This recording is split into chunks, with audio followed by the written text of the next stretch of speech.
Bearcat Bounce Podcast. I'm back at it again. Happy Monday. It's a beautiful Monday after watching one man from the city of Cincinnati run from one end zone to the other, a defensive player that is. Houday Nation getting pretty doggone excited about that Monday. It's a Monday after back-to-back 2 wins in a row for the first time in conference play for Wes Miller and the basketball team, and it is a Monday following yet again another great week of adding transfers, building the roster, and seeing what Coach Scott Satterfield can do in year one at the helm of the football program. So, hey, without further ado, we're going to talk about all of it. I'm going to bring in my guys, sidekicks, partners, Aaron Smith, Chad Brendel, Ryan Royer. Gentlemen, how are we? Ryan, how are we? We're going to learn from last week. I'm doing good. Got the day off of work, so feeling energized and watched a lot of football. It was a good weekend. There you go. Columbus, Ohio location for you. Yeah. Drop the pin. Head on over there. Aaron Smith, how are we, brother? Doing well. Got through the weekend. My mom came to visit. The baby's starting to get to where she's gonna be crawling soon. I think she's starting to eat real food. She had broccoli and sweet potatoes and eggs and. Now she needs some steak. That's what I hear. I hear it's like jerky for kids. I don't know. Yeah. Look, I did eat a steak this weekend. Oh, how was it? We were at Texas Roadhouse. It wasn't very good. How did you have it prepared? It was filet, but it was No. How did you have it cooked? medium. Okay. Not bad. Not bad. I was hoping you weren't a medium well guy. No. Or, well done, side of ketchup type thing. a lot of guys on the football team would do well done at our game dinners, and I was just like, a lot of guys hated the no red at all. And they'd be, there's no red in it. There's no red in it. Like, yeah. It's not still alive, guys. It's dead. I promise. I would always be like, oh, you guys don't know how to eat a steak because they get well done or put A1 all over it. I'm like, we got to take you guys somewhere to show you how to really eat a steak. All right. Aaron, I'm going to give you a piece of fatherly advice. And it seems counterintuitive now, but if you listen, you'll understand later. Do not teach your kid about good food. Oh yeah, I mean you messed up with the what was her kick for a while? Was it crawfish? Crawfish. She loves steak, filet mignon. She loves You don't get filet, you get sirloin. Yeah. So you can buy your own filet. She loves expensive breakfast places with really good high-end breakfast. She likes $6 coffee drinks. Don't teach your kid about good food until as late as humanly possible. Yeah, because until they have a job. Shit is expensive these days. And it's better if they don't know. It's much better if they don't know. That's a lesson I'm learning the hard way right now. Dad, can I order Uber Eats while I'm at the hospital with Kelly? And then you look and it's $47. And I'm like, did you feed the neighbors? No, I just got some stuff for me. Uber Eats will get you, man. There's so many times just lazy in bed. I'm like, oh man, let's get a burger. Or the late night when you've had too much to drink at McDonald's, you get 2 McChickens for $50. So yeah. Royer, that happened to me. We had a few people over after some pops, and it turned into an $80 Taco Bell order, and I have no idea how that happened. And you're drunk, so you're not even thinking anything of it. You're like, oh, I don't care. Just give me the 2 fries, 2 McChickens, runs you 60. You're like, whatever. Then the worst, this is what I've done. This is my most shameful one. You fall asleep. Yep. You fall asleep, and you wake up the next morning, you see it outside, and you're like, do I eat this? Yeah, you got breakfast. Do I? Yeah. You walk back and forth, and you're like, probably not. I might get sick. So when I lived in LA, we had a Fat Burger really close to us. Fat Burger's awesome, by the way. If you've never had Fat Burger, it's better than In-N-Out. We had a Fat Burger next to us, and we went to Fat Burger one night after the bars, and they have this thing called the King Burger that's just absolutely massive. And my buddy, we got back to our townhouse, and he fell asleep on the couch. He ate like half of it and fell asleep with it in his hand on the couch, and woke up at like 9:30 the next morning and was like, breakfast. Harm. I could have Started crushing it. There you go. Oh shit. I mean, yeah, I heat it up and I eat it. I don't care. When did you live in LA, Chad? 99, 2000. Just a little 2-year gig. Just had a buddy that moved out there, and the night they got out there, they went to a bar in Redondo Beach and sat down at the bar and met these two guys. Started doing shots of Jaeger with these two guys that just so happened to be Trey Parker and Matt Stone, the creators of South Park. No way. And then they met these 3 hot chicks from Peru that night at the same bar while they were partying. And he called me at like 3 a.m, so like 6 a.m. back here. And he was like, dude, do what you got to do. Let's go. And 2 weeks later, I was in my car driving to LA. Wow. Was it a fun time? Yes. This is a What lot part? of Where were you at out there? Hermosa Beach. Okay. Nice. So it was a lot of stories. A lot of stories I could tell from our time in LA. It was a good time. I miss it out there. Chat LA podcast or something. Chat after dark. Went to the Playboy Mansion. Had a guy from back here that grew up with Carmen Electra, so we went out with Carmen and her friends clubbing a couple times in LA. Wow, you do got some stories on you. It was the guy that we knew that was out there. He owned a bar called Harrio's, and Harrio's was like the LA Kings bar. So after every LA Kings game, all the hockey groupies would all gather at Harrio's and wait for the Kings to come. Okay. And get drunk after the game. It was a lot of fun. It was a lot of fun. I miss it. Did you ever go to the Comedy Store out there? No. So I used to we lived right by what's called the Comedy and Magic Club. Mm-hmm. It's in Hermosa Beach. It was right down the street from us. So we went there a lot. Best Comedy and Magic Club story. Like, it's a place where it's kind of away from Hollywood and all that scene. So a lot of the comics would come work on their new stuff at the Comedy and Magic Club because it was, a little bit off the beaten path. So one night we're there and we're hanging out, and the show gets done, and the MC comes up and he's like, sorry, I look terrible tonight. I probably won't be on camera much. But he's like, hey, if anybody wants to stick around, we got a guy that wants to work on some of his new material. If you guys want to check it out, it's like, if you want to leave, now's the time to leave. But if you want to stay, you're more than welcome to stay and watch as long as he's here. Ladies and gentlemen, Robin Williams. Oh my! We were like, holy shit! So it was like. It was like almost 2 hours of him. He was getting ready to go on tour and do a new act. So it was like 2 hours of him just like, that worked, this didn't, that was funny, this sucks. Like, just stream of conscious 2 hours from Robin Williams. It was awesome. It was awesome. There we go. Got some good shit on there. Lots of stories from LA. Yeah. We'll do a chat after dark one night. We need it. We'll put that on you got to pay $100 to watch this. That's on the Patreon. Yeah. Start the Patreon. Yeah. Like, really, you got to pay. So I'm in. But yeah, I mean, speaking of fun trips, I had a really fun trip one time to this place called Danco Transmission, and I don't care where Danco Joe hooked it up.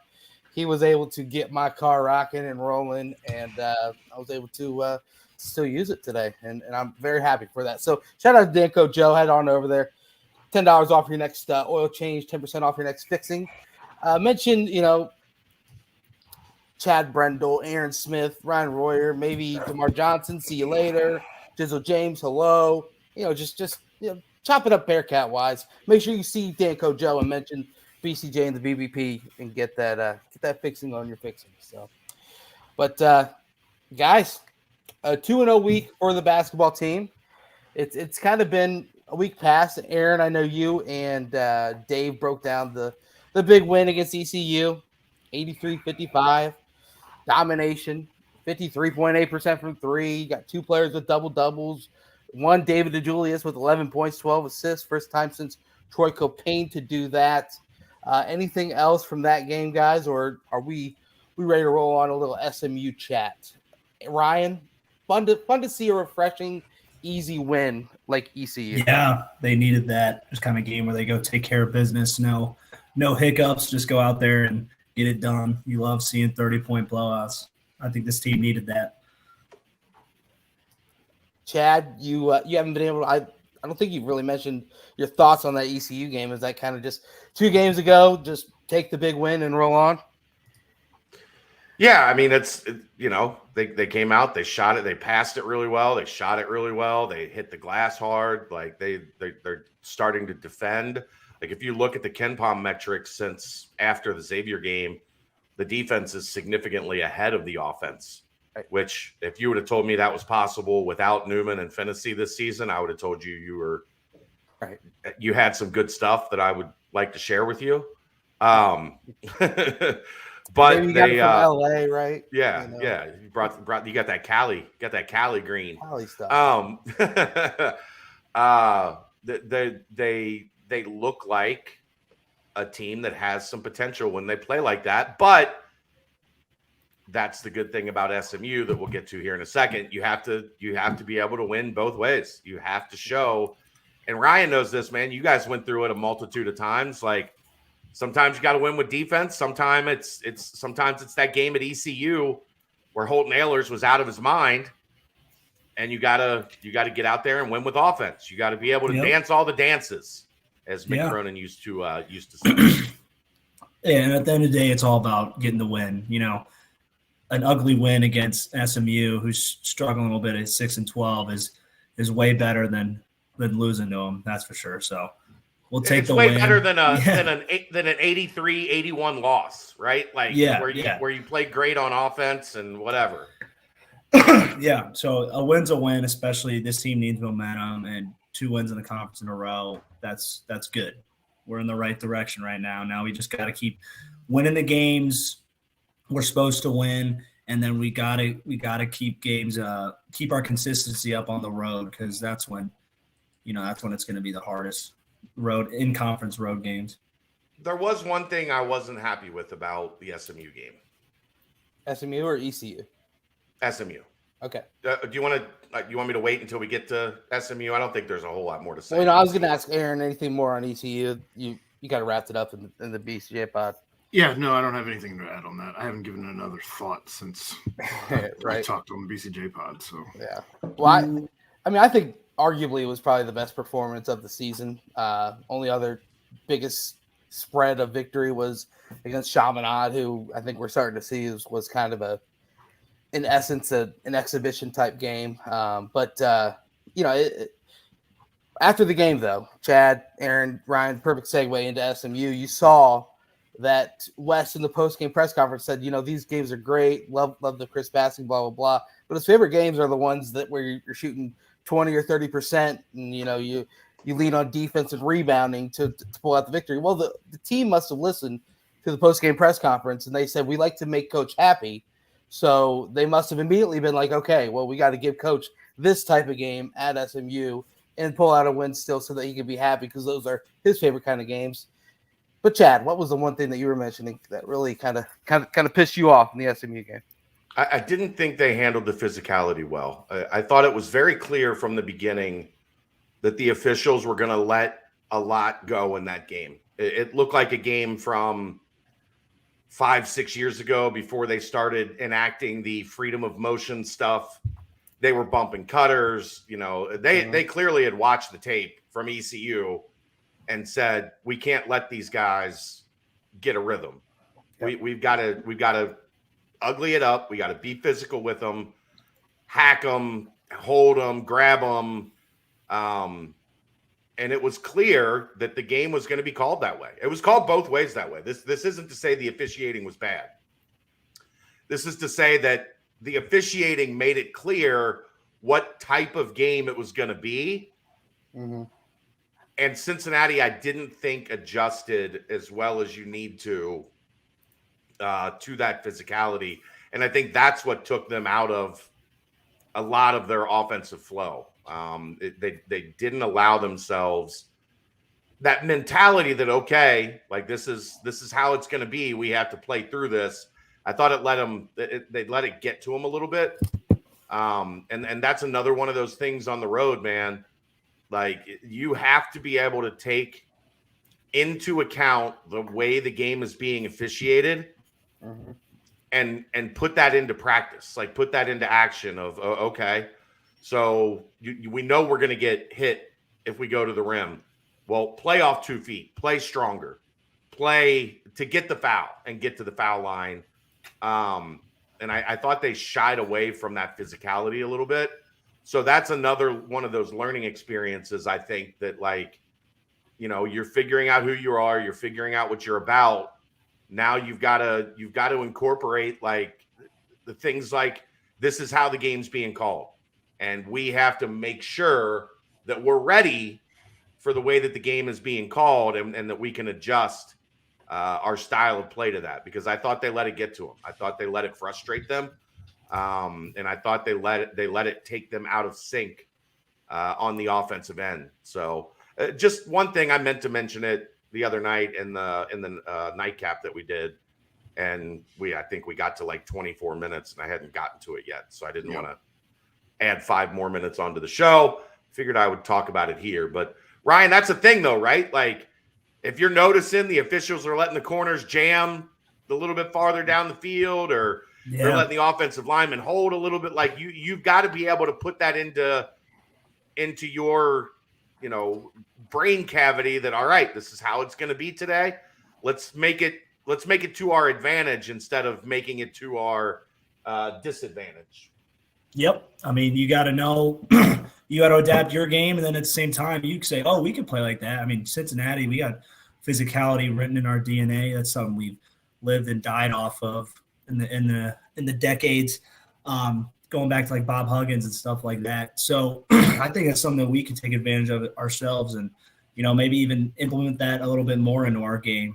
You know, tough Bearcat basketball is something we need to keep trying to get back to.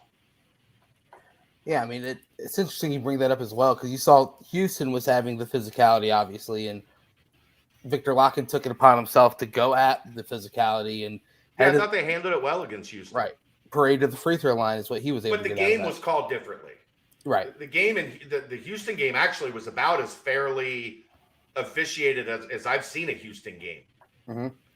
You know, because they got called for a lot of that stuff that they like to do, where a lot of times Houston's philosophy is just, they can't call them all. We're going to foul you 100 times a game, and they're only going to call 30, 25 of them, whatever.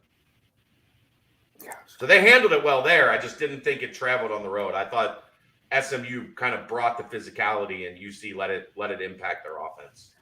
And it's weird because with SMU, their coach kind of said that they understand that the NCAA tournament is probably pretty unlikely this year. They said, you know what, even making it to the NIT is pretty unlikely. So they kind of shift their focus on just continuing to improve as they head into the next season. So it's kind of strange, you know, maybe that refreshing thought in their mind led to them just amping up the physicality, because before that they were giving up like an average of 88 points or 89 points per game over their last 3. So they really amped it up, though. You got to be ready for a team to do that, though. Yeah, you have to. Which I think defensively, Cincinnati was able to kind of respond there. Like you said, on the offensive side of the ball, it wasn't really there, especially with a couple of key players. But you know, they were able to pull it out, though. Aaron, you were able to talk about it in the nightcap, obviously, but a couple days removed. Main storyline or topic that you kind of thought about since then? I guess, like, I'm still just kind of frustrated by Landers Nolly. Like, I don't feel like he was aggressive enough He comes out hot early on, and then just kind of goes like. And I asked Chad this. Like, I don't know if it's that he isn't adjusting to the adjustments that are being made, or if he's just trying to let everybody else eat when they do send double teams to him. But regardless, he doesn't drive to the hoop when it seems like they try to when the opposition tries to take him out. He kind of allows that to happen, as opposed to just cutting to the hoop or creating offense, as opposed to just passing the ball off, which I feel like is happening in these games. Yeah, I thought it was interesting because he made like 3 straight, mid-range jumpers. That little step back, they called it the Dirk Nowitzki shot a couple times on air. But it was like it seemed like he could get that every single time down the court if they wanted. I agree. I mean, they didn't even allow him to get like a heat check. You know what I mean? At that point, when you get kind of 3 or 4 in a row, sometimes you get a heat check. Ask Jeremiah. You get a little heat check every once in a while. But other than that, it's kind of I'm there with you because he's gotten out some really hot starts and then at times kind of slowed down. But one place where he's been super aggressive has been on the boards. 3 double-doubles in the past 4 games. I'm sure you guys can guess the last player to do that for the Bearcats with 3 double-doubles in over a 4-game span. Pretty easy to guess. Gary's the one after this guy, but you're on the right path. Scott. Trey Scott. When he went on his crazy run. That was one of the craziest stretches of games I've ever seen from it was like 18 and 16 every night. Like it was crazy. I think he had something like 12 straight double-doubles or something like that. I mean, he averaged a double-double on the season, but Trey Scott and then Gary Clark. You know what I mean? Those are the last 2 guys to do 3 double-doubles over a 4-game span. And now you're mentioning Landers Nolly in that same sentence. It's kind of crazy to think about the way that he's kind of been able to amp it up, especially because the way that he had 0 rebounds against Houston kind of responded in a big way over the last 2 games. But, yeah. I mean, Trey Scott, though. Chad, you and I were there for those games. That was pre-pandemic. Some of the most unbelievable was just stretches. Not going to be denied in that stretch. Like he had just decided, if I have to do this by my damn self, I'm gonna do it by my damn self. Because Jaren was kind of in a funk at that point in time. He wasn't playing like the Jaren we had known over the 3 previous years, and Trey was just like, hop on my back, like for a month. Like you kept thinking like this should tail off eventually, and then the next night he would have like 18 rebounds, 19 rebounds, 20 rebounds. Like, what the hell got into this dude? I mean, he successfully pulled off the miss your shot, grab your own rebound, and then lay it in at USF. Something that Victor Locken still needs to practice on, I guess. But thoughts on that real quick. Let's go ahead and get that out of the way. Ryan, what were you able to watch the game? And it's I'm not catching this moment you're speaking on right now. Okay. You're going to have to fill me in on this one. I want Chad to explain it because I've got a different look at it because I don't know. Because it was kind of I don't know. It was weird. Chad, set the scene for Ryan. So they're at the line. They're up to, there's 1.8 left on the clock, I think. Something like that, yeah. And Vic tries the old throw it off the rim, miss purpose, so that they have to catch and make a miracle shot to win. Now the problem here is you're up 2, you're not up 3, where the miracle shot can tie you. You're up 2, where the miracle shot, if it happens, you lose.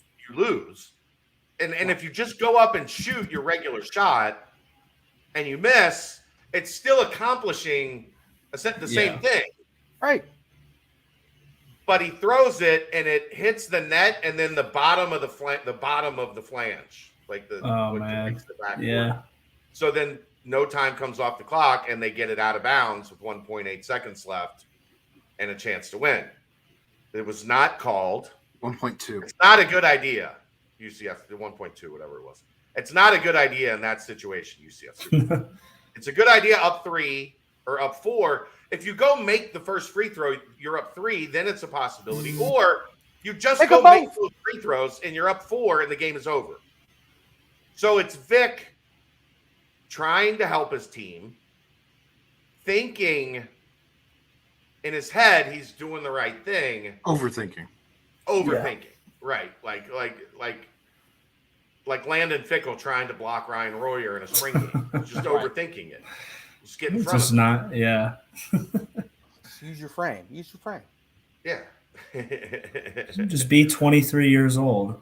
Right. Just be 6 years older than the kid that's supposed to be at prom. That normally helps. So yeah, he's a comedian. I thought it was funny. We've determined, UCF superfan, your hit rate on funny is About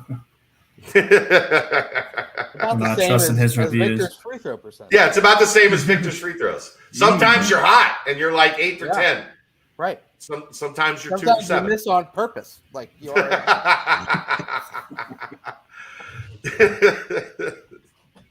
I needed that, Brent. I needed that. So my vantage point on it is just go up and make them both. Like you Right. have confidence in yourself. You're up to, because Ryan, then the last shot by SMU looks like it's going in the entire way. It was on target. And it hits the front of the rim and misses. And then the camera immediately pans to Vic. And Vic has just got this look on his face like, oh gosh. Like he saw ghosts, just like one of his teammates. So it's just it's something that is strange. It's I don't know. I make both. Luka Doncic did it earlier in the season, and I think I that's imagine probably what happened. I imagine Vic watches a bunch of NBA, especially European players, and probably has an affinity for Luka and Nikola Jokic and players like that. And Luka successfully pulled it off. Rebound went straight to him. And it was a smart play. I think they were up 3, though, in that situation. So it's like, I don't know. Because like you said, if you miss it normally shooting, don't you still have to do the miracle shot? Like, Yeah, and close to the rim. right. I don't know. It's just, it was something that you look back at, and I guess you can laugh at now. But, we've seen other situations like the end of the Colgate game where something weird happens and all of a sudden you're losing. So, I don't know. It's something that should not have been done, but that's when you highlight the 8 blocks that Victor Locken had, and that's when you say, "What's up, Victor blocking? I like that. Like that. Most blocks since 2006. Eric Hicks, when he had the triple double at Marquette with blocks, rebounds, and points. Vic was on double watch. Should have been triple double watch, but shots couldn't fall, and I guess he was not as aggressive as usually is around the rim. But I don't know. It was a block party for Victor Locken, and that is a rim presence that Wes has mentioned before, and now you're starting to see it really come to fruition. I don't know. Are you guys all in on Vic going after shots and going for blocks? Why wouldn't you be? I mean, he's even with 4 personal fouls, he was still going. Yeah. He was still going for the block, and I agree. I didn't hate that aggressiveness. Like he was. It was almost channeled aggressiveness. Yeah. And I didn't. I would have still been okay if he had fouled out trying to get a block in a game that close. Absolutely. I think his timing is getting a lot better. Right. And he's doing a better job not leaving, like, abandoning his guy, coming over, going for a block, and it ending up in a dunk right behind his back. You know what I mean? Yeah. His understanding, his feel is getting better, is what I'm saying. I mean, the 8 blocks is crazy. I just think that it's so important to have Vic on the court, where, I mean, obviously, if you're going after more blocks, that leaves the open chance for you to add more fouls and this, that, and the other. So if his timing's there and he's feeling confident in himself, then yes, go for it. But I think if he fouls out of that game, earlier, they probably lose. So yeah, I don't know. We'll see as it goes on, but you need it. I agree. UCF superfan, Vic does get called for so many bogus fouls, but unfortunately, a lot of it is his fault.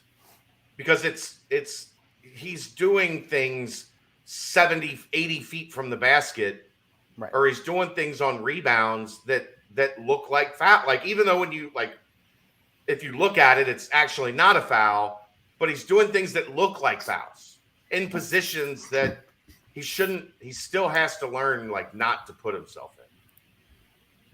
Like, I think he sets himself up for that, unfortunately, more often than not. I agree. I mean, that's the main thing for me is just he needs to stay on the court. He's a guy that a lot of them are retaliation fouls where he might have a turnover or misses the bunny shot, and he that's what I'm talking about. Like, it looks like a foul. Right. Yeah. And they're going to call those more often than they will on the other end of the basket, closing out a defensive end. So yeah, ticky tack, but the kind that'll end up in a foul call. Next up, we got to talk about Micah Adams-Woods. I know you guys mentioned it on the nightcap, but Ryan, have you ever seen a resurgent player like Micah go from, last season you're kind of scratching your head, what is he doing a lot of the times? Now this season, he looks like a completely different player. He's making the right shots. He's shooting over 40% from deep. He's been pretty much money. He's the reason why the Bearcats were in the game in the first half as well. I think maybe you can look at maybe some pressure being taken off of him, bringing in Landers Nolly and having Dave step up the way he is. It's kind of like maybe he was thinking he had trying to force it more last year, trying to be more of an offensive presence, where this year you got more, and Vic stepping up, being more, I think the whole team combined just stepping up and having more offensive skill and potential.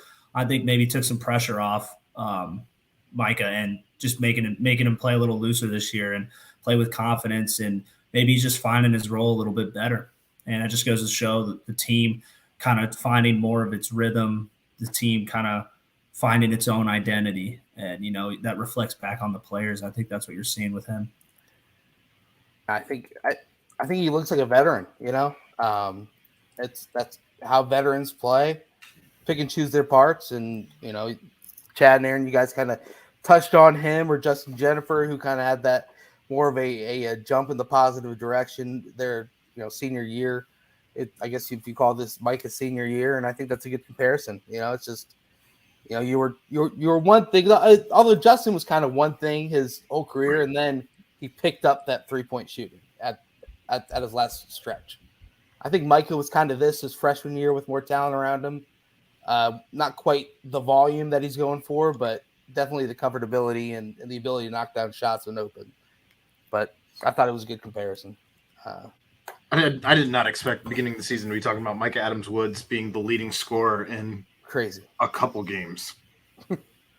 Crazy. And that brings me to one final point. It's when David DeJulius and Jeremiah Davenport struggle, this team struggles as a whole. You want to say, the team goes by the way of Landers Nolly or this guy or that guy, but I mean, I tell you what, you look at Jeremiah Davenport and David DeJulius. Jeremiah, 1 for 8 on Saturday against Houston. He was 1 for 9. You look again at David, he was 1 for 8 at SMU against Houston, 2 for 10. I don't know. Is it kind of forcing things that you guys think, or is it kind of, they've been in the program for 3 years? They, other players and other teams are starting to get down what they like to do and finding a way to be able to contain that, or I don't know. What is the recipe for Dave getting out of the slump and Jeremiah kind of building consistency? Keep shooting. Yeah. Only way out of the slump. Can't cave into it. Yep. Keep shooting. I know that's not what fans want to hear because it drives them crazy that, shots don't go in, but that's the only way you get out of it. Yeah. You got to be confident. You got to think, no matter how many you've missed, that every time you shoot the ball, it's going in. If you start going into a shell and you start thinking every time you step into a shot, like, oh, I've missed my last 5, or I'm 20% the last 3 games, like, there's no way in hell you're going to make that next one. So just get back to your game, believe in yourself, keep shooting, don't think, don't hesitate. So I know it kind of will drive, like Chad said, will drive fans crazy. Like if you've missed all these, or don't let him shoot, pass, all this shit. But Right. you gotta stick to your game. Yeah. I mean, you saw, I think Jeremiah is still getting good shots within the offense, except for that last one. That was a Well, look, here's it. JD is the facts of life, right? Yeah. You know what I mean by that? right. No, do you know what I mean by that? No, but I think I mean I could take it different ways, but I'm not gonna say it because I don't know. No. You take the good, you take the bad, you take them both, and there you have Okay. the facts of life. And if you're old, you understand that. Ooh, that is a dated reference. Did you know that one, Aaron? Shit, no. You didn't watch the facts of life when you were a kid, Aaron? No. It's a good show. I think I missed that one too. Me Oh, too. it's way past you, Brian. Way. Was that past on you. PBS? No, that was a primetime network sitcom Okay. with Tootie and It ran from 79 to 88. Oh. In 88, I was 4. in '88 I was 11. So I remember the late facts of night life. treat for you, Mrs. Garrett, Brian Johnson, BJ. Do you shut up? You know the facts of life. I don't remember what network was it on, Aaron? Does it say? In your I can Google search there. I'm in IMDb. I can find out. I'm sure. Those are the facts of life. But here's the thing: Jeremiah Davenport catches a pass with nobody within 15 feet of him. He is shooting the basketball. Yeah. As he NBC, should. Brian says. As he should. But not in that situation. No. You dribble it out with under a minute in the lead, and you get fouled, and you go to the free throw line, and you add to your lead. You don't shoot with your foot on the line. It would have been a 2. You don't take that shot. NBC. Yeah, Brian had it. NBC. No, there you go. Mrs. Garrett. Mrs. Garrett was great. It was a great show. One last thing. Chad, you're a big Major League fan, right? The movies. Oh yeah. What did they do to get that? I'm not a big avid Major League guy. The one batter who was in a slump. What did they do to get him out of the slump, or did he have the yips or something? Because whatever hit a curveball. Yeah, whatever juju it was. Odio Guama needs that juju. He was going to sacrifice a live chicken, Okay. But they wouldn't let him do a live chicken, so they went and got him a bucket of KFC. Okay. There we go. Pedro Serrano. Thank you, UCF superfan. But yeah, Odio Guama. There's no other way for me to put it. He's got a major case of the yips right now. He's a rebounding machine. Yeah. He's doing all the other things that are being asked of him. But I do think also, like, it's another look because we've kind of forgot talking about this year. But when you have a guy on the floor that can't score, and right now Odie's a guy that can't score, makes it tougher. It changes everything because nobody is concerned with him defensively because they know that, like, they can recover to him and still make the play. So that's changing how they're defending when he sets ball screens. They're changing. We were talking about sacrificing Brent a couple weeks ago, and he got very upset about it. I'm still upset about it. Thanks, Natalie. Help defense in the post. Yeah. What's that? I was saying, like, you're going on, like, D'ing him up. You're not going to get a lot of help down when he's got the ball on the block. I mean, you're not really going to be concerned about shit. It's not even just that. It's like when he's setting a ball screen, nobody's worried about him rolling. Nobody's worrying about him being a factor because they know even if he gets the ball, they're going to have time to recover and contest the shot because he's pump faking he's in his head so bad that he's not able to punish them for the way that they're playing defense. It's allowing, like, when Dave has the ball, they can hard hedge, they can run at him, they can double, they can do all these different things to get the ball out of his hands. because you're not worried about the fifth guy offensively. Mhm. So he's the problem is he's just not a skilled offensive guy to begin with, and now he's in his head making it even worse Yeah. than what it already is. Like it's a tough spot to be, but he's doing so many other things to help you out right now that you got to have him on the floor. He doesn't have that kind of skill like Dave and Jeremiah, where you're going to say, yeah, we want Odie shooting his way out of that one. That might be a little bit of an exception. No. Just still try to take the open ones. Yeah. Rebound and defend your way out of this slump. Yeah. Get some freebies. Yeah. And go dunk the damn ball, right? Yeah. Hey, if you dunk it, you don't need any touch. You don't need to worry about how far you're away from the hoop you are. If you just go slam your hands against the rim, the ball will most likely go in. He had the dunk of the year. The dunk of the year. Maybe the dunk of the last 5 years. And now it's just like I don't know. That one where he went up with the right and it hit, the bottom of the rim. It doesn't make much sense. In that Xavier game in the second half, he was dunking everything. I think he did that for the next couple of games. But in the same sense, it's kind of both ways. Chad, you mentioned since the Xavier game, they're one of the top defensive teams in the country in all of college basketball. And that's when the 10-pound rating teams really amped up. Maybe that's because Odie's getting more burn and Odie's starting in that starting lineup. You know what I mean? Maybe it's 2-2, and maybe that's also why the offense then has struggled a little bit. So I don't know. Maybe you got to take some to give some, or facts of life, however you mentioned that, Chad. But say it with me, Brent. You take the good. Take the good. Defense is good. And then you take the bad. Take the bad. That's the yips. Take the bad. And then you take them both. Defense and yips. And there you have the facts of life. Yeah. Okay. We'll take it. We'll take it. Who knows? One last thing, Aaron. Speaking of pump nothing like TV references from the '80s to get the under 40 crowd. Big 12, young and hip. Here we come with the facts of life. Jesus. Your Mark is just so pissed off listening to this. He's going to cancel us. Talking about shows from 45 years ago. These guys can stay in the AAC. They're covering Charlotte.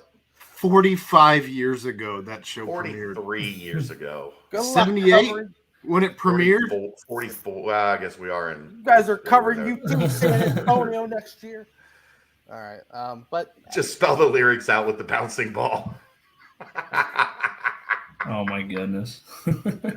There was a bouncing ball on those lyrics in the thing, wasn't there, Brian? Oh, my God. I think he's right on that. I think there was a bouncing ball, like the lyrics played during the thing, and they had a sing along with it. I think he's right on that for some reason. That's absurd. I can dig it. What the hell are we doing here? Another thing, pump fakes. DDJ. I'm trying to make me. I haven't laughed much in 10 days.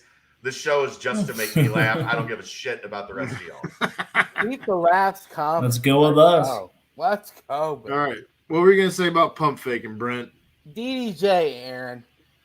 Talk about his pump fakes. I don't want to see him. I just want him to do one thing and one thing only. Catch and shoot.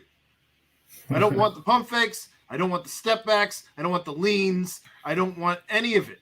I just want him to stand around the arc and catch and shoot.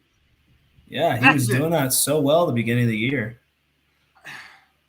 That's another one who overthinks. Maybe that's what it was. He's so damn good at catch and shoot. And that's it. Like, you don't need to add any more pieces to your game. You're so good at that one thing. You don't need to do anything else. Sometimes when you see the ball go in a lot, you start getting a little savvy and you start trying to make shit happen, but you get away from how simple your game needs to be.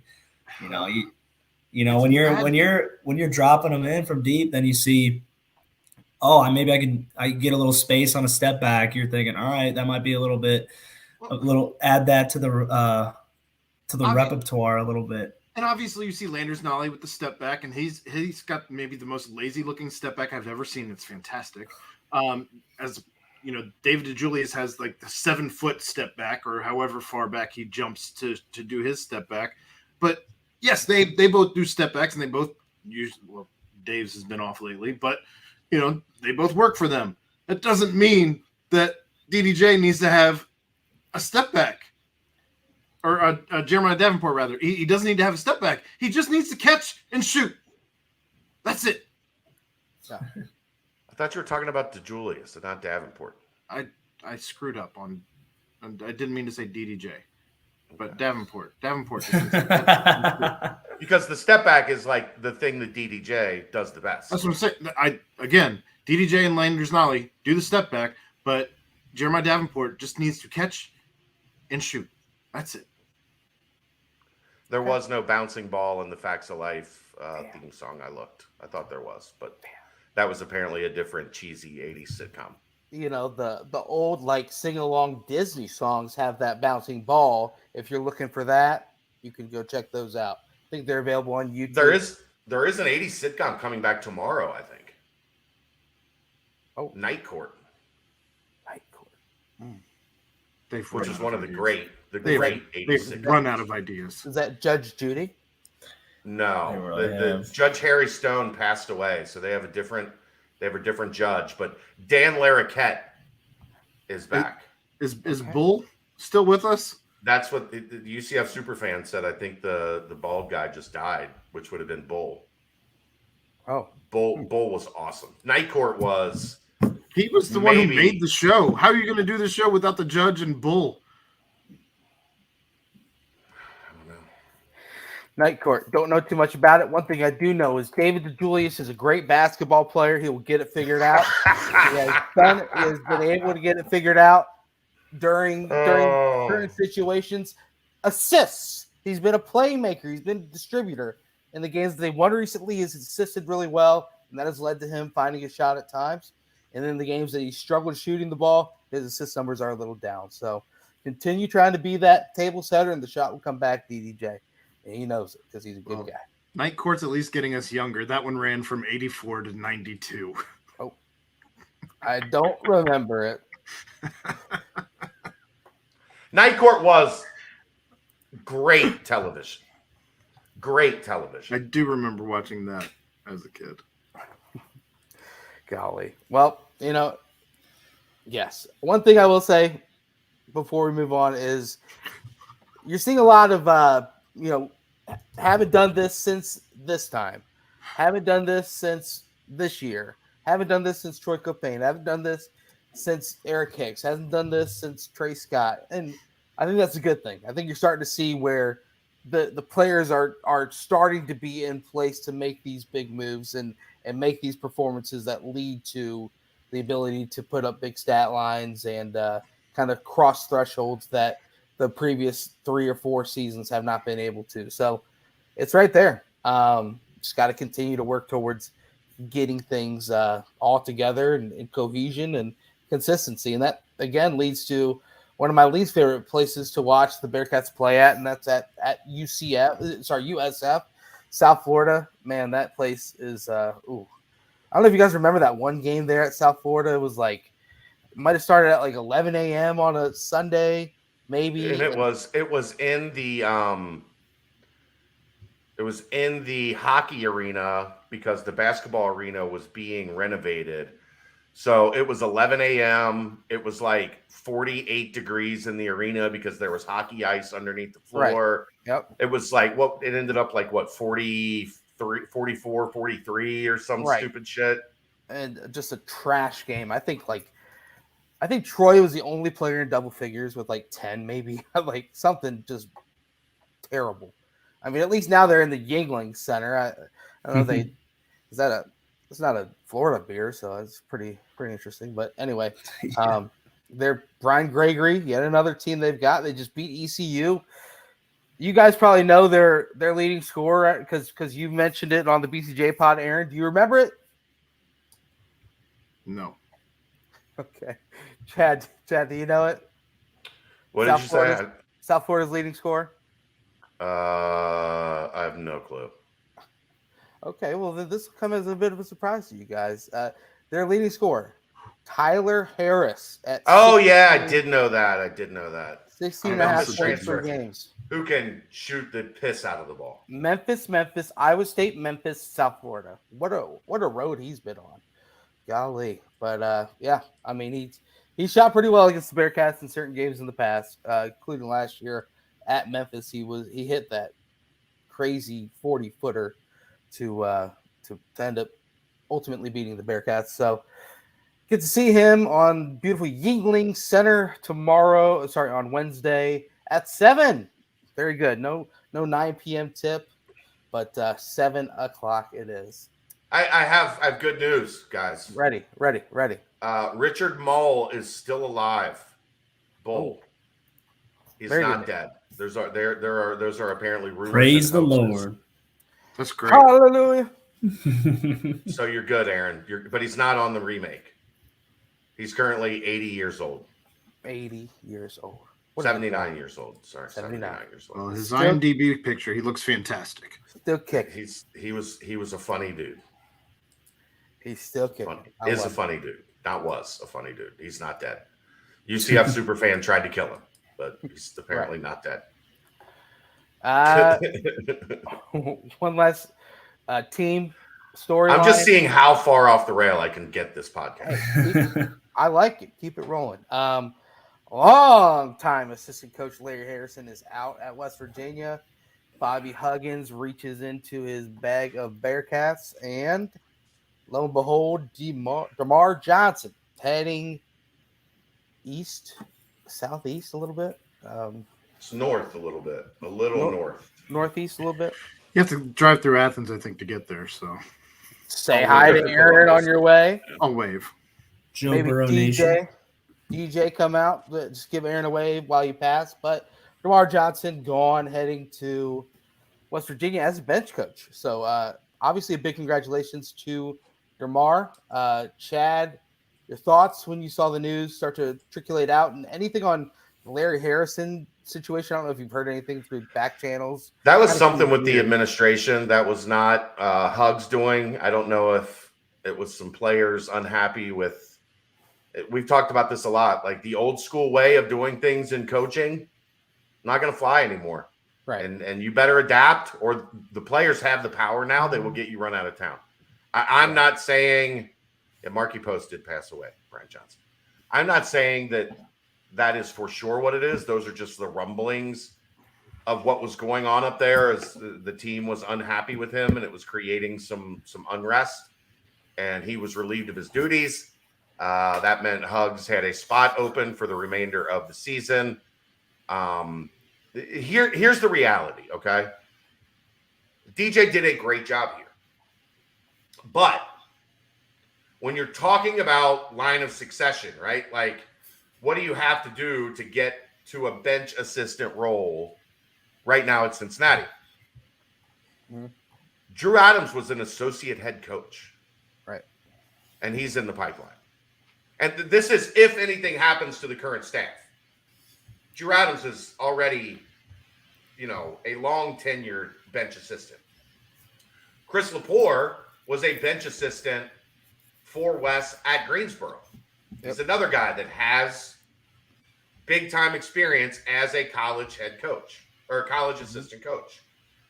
Jake Thielen has been the director of ops at Indiana, the director of ops at Georgia, the director of ops here. Like, he's another guy that's in line. So DeMar was probably fourth on this current staff in line when it comes to who would be next to move up to bench assistant. And that's what he wants to do, is he wants to be a bench assistant. Like, he wants to recruit and be on staff and do the real thing and not be a player development guy. So this was an opportunity for him to get closer to accomplishing that, and he took it. And more power to him. DeMar is awesome. You guys know, you've met DeMar a bunch. Like, he is an awesome, awesome, awesome dude. Him coming on with us and telling the story of not knowing that he was shooting with Garth Brooks was one of the funniest nights that we've had on this network. Did you hear that, Ryan? No, I need to hear that story. So Garth Brooks, remember he played at the Bengals stadium? Yeah, he's Last year? some people say he's a serial killer. Whatever. One of the things he does is in all the cities he goes to, they play basketball. So they set up a spot, and like in the afternoon, the day of the show or whatever, they go play some hoops. So there was a connection to UC staff. So they came to the practice gym and they were shooting. And they have a game that they play, like it's like a kind of like a full court 21 type deal. Mm-hmm. And DeMar ended up in the game playing and had no clue who Garth Brooks was. Took a picture with him afterwards. Like the whole nine. He spent the whole day playing basketball with Garth Brooks and didn't have a single iota of a clue that that's what was happening. Yeah, that's good. So we had him come on and tell the story. It was hilarious. You need to look into the Tom Segura. Oh, it's so funny. Tom Segura doesn't. You're gonna love it then. Yeah, this is so good. You got to look into it whenever you got the time. It's quick. He does like a little explanation of it. It's so funny. Of why he thinks that. Yeah, and like how he harassed Garth, and then like all of his like fans like started harassing Garth, saying he's like, "Where are the bodies, Garth?" Like, because Garth was like talking about how he like cries at like listening to his own songs, and like Tom just gets on his ass for that, saying it takes a sociopath to say something like that. I'm more of a Bert guy. Oh yeah, but by connection, Tom's hilarious too. Like I'm guessing you listen to the Two Bears One Cave. Oh yeah, regularly. Yeah, regularly. Two Bears One Cave. If you want to hurt your face laughing, yeah, listening to Tom like just dig at Bert for 2 hours is some of the funniest content you will ever find. It is so good. Did you see the Hitler teacup? We got him that for Christmas. Oh yeah. So good. Bert's talked about it a little recently where he's like been driving past like synagogues and all the Jews are like, yeah. I was listening to that the other day. They think it's so funny. It was unbelievable. Yeah. Did you see the episode with Tom and one of the blue collar comedy guys? The older one. Ron White. Oh, yeah. No, have you seen that one? You have to. That one is one of the most hilarious things I've ever heard. Is it on Your Mom's House, or is it on? I think it was a Two Bears One Cave where Bert wasn't there. Okay. But just like Tom Segura, Ron White. It was. They talk about like he had a plane, like a private jet. And he started to get in trouble because he would show up in towns and like the police would come search his plane when he would get there. So he left like a whole chest of drugs at one of his friends' houses. And the guy's son found it and like did all the drugs. And when he came back a couple years later to get the chest, there was no drugs left in it. And he's like, he did a lot of drugs. He did a lot of drugs in there. We're lucky he's still with us. Other fun fact, Jeffrey, and I'm sure you probably know this, Bert Kreischer is Van Wilder. Yeah, that's what they based it off of. Yeah, they based it off of his life story when he was in his 7th year at Florida State. Didn't he say he didn't even like get the rights to that movie or like to his own story? Yeah, Oliver Stone franchised or like bought the rights to it, and Bert was actually working on making something happen with Will Smith. Him and Will Smith were going to do like Van Wilder, and then Oliver Stone got it out first. That's crazy. Golly. Well, and that is Bert. There you go. Are we on the mailbag questions already? No, I'm doing what I can to take this podcast completely off the rails because my brain is broken and I don't really want to talk about sports right now. So I'm just stream of conscious, whatever comes to my head, trying to throw us off track. Well, you know what was also off the rails a little bit? What's that, Brent? Jizzle James's performance today. Wow. 45 points, career high. And the assistant coach of the they say it's a rivalry between the two teams. Oak Ridge head basketball coach. Go ahead, Chad.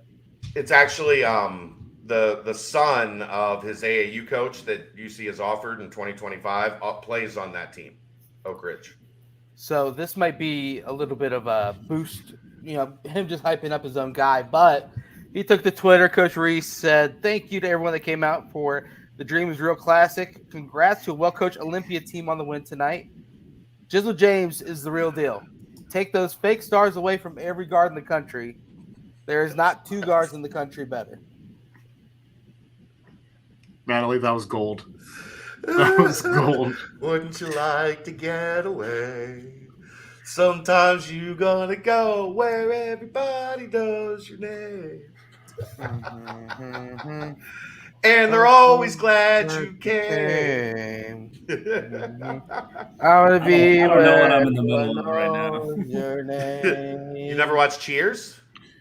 I have. And not. again, we continue to get younger. That one ran from 82 to 93. Royer, you got to watch Cheers. What's what? that? I've never seen an episode, but I know the song. You've never seen Cheers is a sitcom from the 80s set in like a Boston bar. Mm-hmm. And it's like, just the normal everyday happenings that you have from like your bar regulars. Like there's, the guy that you would know, Norm from Saturday Night Live, like, "Da Bears." Oh, yeah. He did Norm a bunch of Macdonald? that. No, Oh. that was his name in Cheers. He would walk in and everybody would go, "Norm!" And he would walk down to the bar and they'd already have his beer there ready. Do you know Frasier? No. Son of a bitch. Woody Harrelson. Do you know Woody Harrelson? Yeah, I know. Woody Harrelson's first real role was one of the bartenders on Cheers. You know the name Kelsey Grammer? Yeah, Kelsey Grammer. No. Pretty cool name. You would know Kelsey Grammer. Ted Danson. Ted Danson was the bartender, the main bartender. Kirstie Alley, that just passed away, rest in peace. Isn't Woody Harrelson a Cincy guy? Yes. Yeah. Cliff Clavin, the annoying guy that drives you crazy at the bar, that knows all the stupid facts and never shuts up. Cliff Clavin. Oh, kind of. You would enjoy Cheers, Royer. You would enjoy Cheers. Good Will Hunting kind of guy. It's a little different, but kind of, yeah. That one long-haired douchebag in that scene. No, Cliff wasn't a douchebag. He's just annoying. Yeah. It's Norm's best friend, Cliff. Okay. We're as deep into 80s sitcoms as we can go. It's already in the timestamp. Alf, I forgot Alf. Somebody brought up Alf. I loved Alf. You know Alf, Royer? No, I don't know any of these. I don't know a single thing that you're talking about. Alf was a furry alien from a planet called Melmac, and he ate cats. I mean, Ryan, you were born in what, the year 2000? 98. Yeah. I mean, they were already off the air. These shows went 10 years and were canceled a decade before you were born. They might have already been off Nick at Night at this point. Yeah. I didn't watch a lot of sitcoms. So I watched Taxi, but that was more of like my dad liked Taxi. I think Taxi was just a tick before my dad was Taxi, MASH, All in the Family. We're going even older now.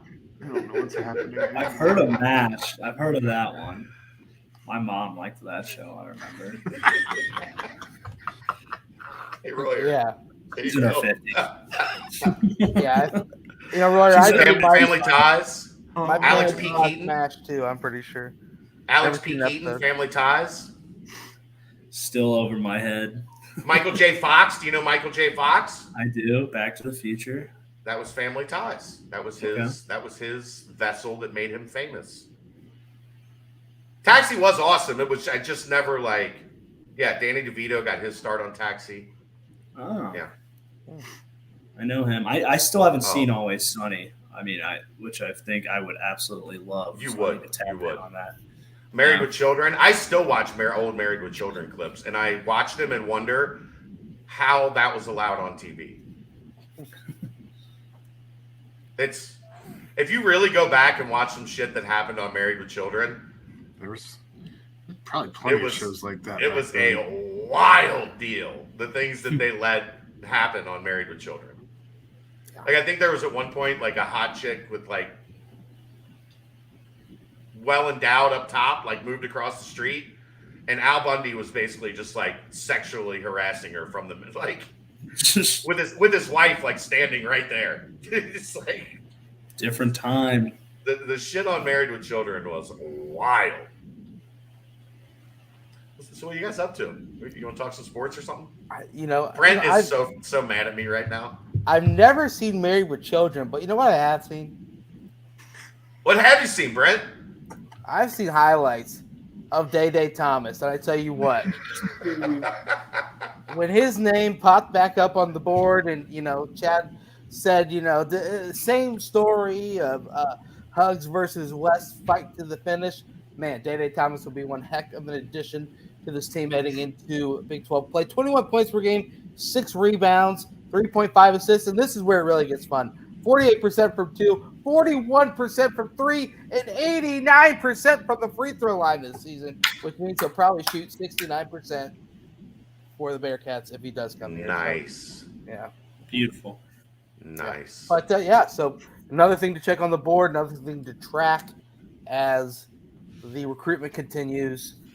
I think that one's winding down. I think we're going to get an answer on that one sooner than later. I like where the Bearcats are at. Okay. There you go. And I like timestamps as well. Let's go ahead and timestamp this. Basketball all in one.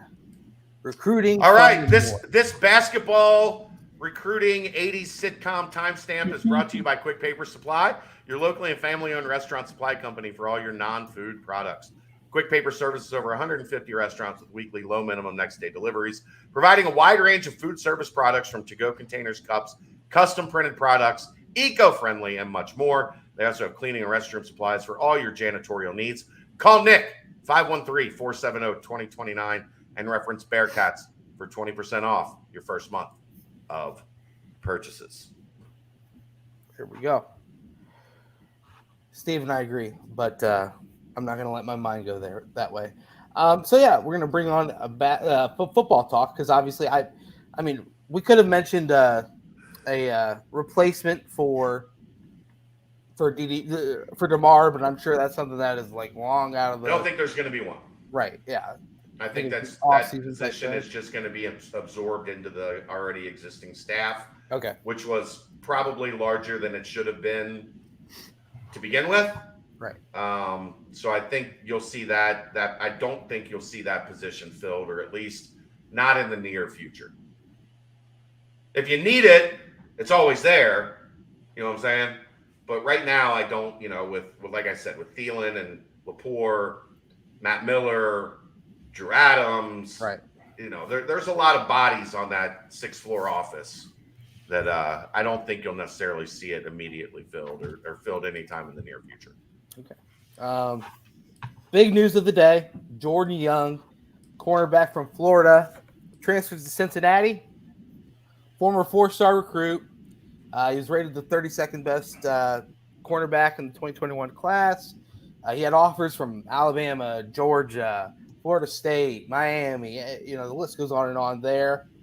His team actually won the state championship. They went 11-1. That's a big deal down in Florida. Had an interception in 3 straight games his senior year. That's where a talent-rich spot. Obviously, connections with the Florida, past on the current team via transfer. So, yet again, another one. And a huge addition, I believe, as well. Jordan Young looks like he's going to be a big one, man. Guys, initial thoughts on seeing a cornerback transfer, former 4-star. I know that's the topic of debate. Would you rather take a player with a bunch of snaps or a player who used to be highly heralded and hasn't really played too much recently? Heralded? Highly heralded, yeah. Heralded Rivera? heralded, whatever. I'm going to take this one off the rails too. Herald in. But Ryan, seems like a pretty big pickup. Yeah, we need a replacement for Shep, that's for sure. Arquan's gone as well. So we need bodies. We need guys that, they've graded out well, but they have some snaps, not a ton. I mean, it's a similar situation that we have. The guys are already on the team. So, you want to see guys that'll come in and have, every snap in the world, but it's good to get high-profile guys that have potential that lasted at Florida. So that means their coaches didn't think that, they played him a little bit. They gave him snaps. He was still on the roster, so that shows he had promise. He had some potential in him. So I think coming to Cincinnati will be good for him. And we'll take bodies right now, especially guys that graded out well going into college. So, and it definitely felt like a guy. It felt like a guy Florida fans were not thrilled with seeing leave. You know what I mean? Yeah. Like that's what you want more than anything is getting a guy that, when they're on their way out, the opposing team is like, damn it, really would like to have had him next year. Mm-hmm. It's a big one. Aaron, any thoughts on when you saw Jordan Young committing today? I just immediately wondered, what the staff's doing in regards to NIL, because I feel like they've had a lot of pretty big pickups. So I'm just thinking that you're starting to see some type of movement in that regard. But I also was just happy to see a body enter that room. We've seen a lot of other positions addressed, and certainly happy that it ends up being a guy, like Ryan said, that grades out well. Florida kid, and Florida kids generally have worked out well here. So just happy that there's a corner addition. Yeah, I mean those offers out of high school, they aren't fake. So committing to Florida is a big ordeal. Obviously, got connections to players who have committed to Cincinnati. Emory Jones, a couple of the ASU transfers as well. Obviously through Emory Jones, I would imagine. So a name added to the cornerback room that is needed, and someone that, as you guys mentioned, a lot of people were saying he's a dog, he's a really good player, keep an eye out on him. So that's what we're doing, keeping an eye out on him. The only other player I think that committed after the BCJ pod was recorded would be Donovan Ollie, the wide receiver from Washington State, and another big time addition, man. Yeah, this seems like a wide receiver one type addition potentially for the Cincinnati Bearcats. He was a guy who was recruited by Mike Leach, so you kind of know that it's someone that Leach pinpointed and thought that this could be a guy that could go out and haul in a bunch of receptions and be a big time player. So he's got the size, he's got the stats, he's got the ability. Someone that obviously put up some good stats and probably going to come in and look to contribute right away. Donovan Ollie. Anything else you were able to think about with Ollie, Ryan, or Aaron? Big frame, big production, overall pretty solid. Yeah, I'm excited about him too. I'm just kind of looking back on what Aaron just said earlier. It's like what's going on here? Like they're pulling some serious strings, and it's making me excited. But I get a little nervous sometimes, when you build teams in the portal. Michigan State had a little bit of instant success, and then you kind of see them drop right off. So I hope that we're not just buying in quick, make sure we're still pressing on developing guys and making this a program and not just individual NIL teams. So if you know what I'm saying, like yearly NIL built teams, I don't think is going to ever really get you over that hump of getting back in the playoff. And that's the goal. That's the standard we need to hold ourselves to. But it's showing good promise. Now we just got to see how they develop the guys when they get here. I'm excited for spring ball, seeing some big name guys on the field. Yeah, definitely. Yeah. 6'3", 205. What's not to be excited about? I mean, that's a big dude, a big body out there. Hopefully it works out a little better than Nick Mardner. For whatever reason, it just never clicked. So I mean, the only thing you worry about is you do worry about in an air raid, numbers being a little bit inflated. But I mean, 43 catches? Like the guy obviously has good hands, had the trust of his quarterback. Yep. I like to see this one.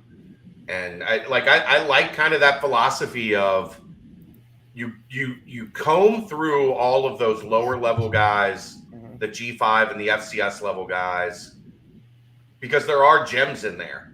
Yep. And you get a couple of those that you identify, and then you Brian go get Cook. Yeah. And then Brian you go Cook's in get the NFL. Yeah. Darren Beavers. Yep. That was a UConn shot. I'm sorry. They are FCs. I know. And then you go. When you've got those guys in place, you go out and you take some big swings. That's what we're seeing the staff doing. I like it. Yeah, I mean, I like it. Returning wide receivers for roughly what you're looking at: Chris Scott, Drew Donnelly, Marcus Peterson, and that's it. So obviously they've hit the wide receiver part pretty hard, and I mean you've seen them pull out some guys. I think outside of Sterling Burkhalter, every single other wide receiver has come from a Power 5 school that likes to throw the ball. Right. I mean D Wiggins, T Higgins, that's awesome. But yeah, I mean Wiggins put up great stats at Miami, and then got hurt in Louisville. Seems like a pretty big time player. Helton from Florida State battled injuries, but seems like a pretty big time player. And you got Burkhalter, and then you throw in. I'm excited to see what Drew Donnelly does, what Chris Scott does, kind of welcoming in everyone and then competing themselves. So that'll be fun to watch. Those were the two additions since the BCJ pod. There was one decommit, kind of strange. Corey Bullock, who was the NCCU from the MEAC, came in and committed to Cincinnati, and then before you know it, he decided to not really decommit. He just kind of committed on top of his commitment to Maryland. And you go to Maryland's board, kind of a weird story behind it. I think he was confused on the dates that you need to commit by. He's from Maryland. Took an official visit there over this past weekend and committed on the spot. So that whole, FCS to the Big 12 conversations, those can kind of, I guess, die. I don't know. Now everybody likes him. He committed to a Power 5. He must be a Power 5 guy. There we go. So the people that hated him now are mad that he decommitted and went somewhere else. Look, the kid went home. If we're going to champion hometown heroes, you can't be mad when a kid goes home. Right. He can. God knows you can. People are mad about everything. Right. Yep. But, I agree. But yeah, I mean, outside of that, one other thing that I think we should touch on. Well, first off, Monty Montgomery, linebacker from Louisville, put his name into the portal. That caused quite a stir amongst the Cincinnati fan base this today. I don't know. Seems like it would be an amazing addition on top of a pretty strong linebacker corps that's coming in and already here. So I guess a name to track, if you will. Let's hope. And one last thing, I want to touch on Malik Vann. Chad, you and Malik have been what? This I've known Malik for a long time. Thick as thieves. Yeah. Known Malik for a long time. I'm really happy to have him back for another year. Yep. News came out that he was returning for another year, and I thought his explanations on the Rock the Truth pod were pretty awesome.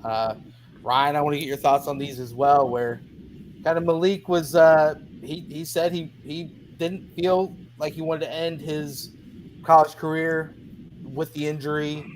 He wanted to come back, prove himself one more year, and then be ready to give a shot at the NFL. Just the addition of Malik deciding to return, what it means not only to the defense and the defense line, but to the Bearcats in this transition as a whole.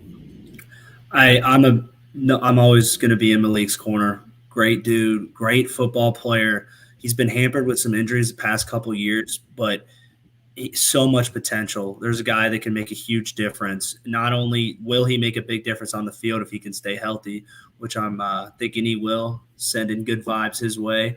And so, like, he's a stable piece. He's going to be a leader. He's going to be a guy that, along with Walt Stewart, that can be an anchor for the defense, making sure we kind of like can keep a good mesh of that defensive culture we created over the past 5 years, blending that in with this new D coordinator, this new staff on defense. So I think Malik coming back is huge. Not only is it going to give us great experience, but it's going to be great leadership. I think it's going to be a great middleman to help this transition out. And I'm so happy for Malik because I know he's always repped the CPAW the right way. And I think him coming back this year, I think he's going to do it even better. So happy for him and excited.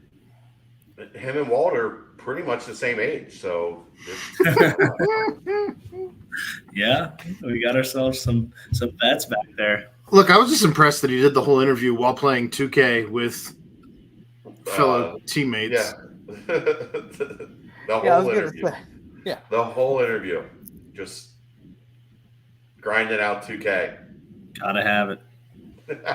Crazy. It was pretty funny though. He was like, "Where did you come from when you I popped in?" Yeah. But Chad, you talked to Malik a bunch. Just kind of your thoughts on just his personality and how that's going to be able to help the transition from Fick to Sap. I mean, it just sets kind of a tone. Like it gives you a guy that knows what Bearcat football is all about. Like, obviously, every new coach is gonna want his culture and want, like, you know, things done the way that they do things.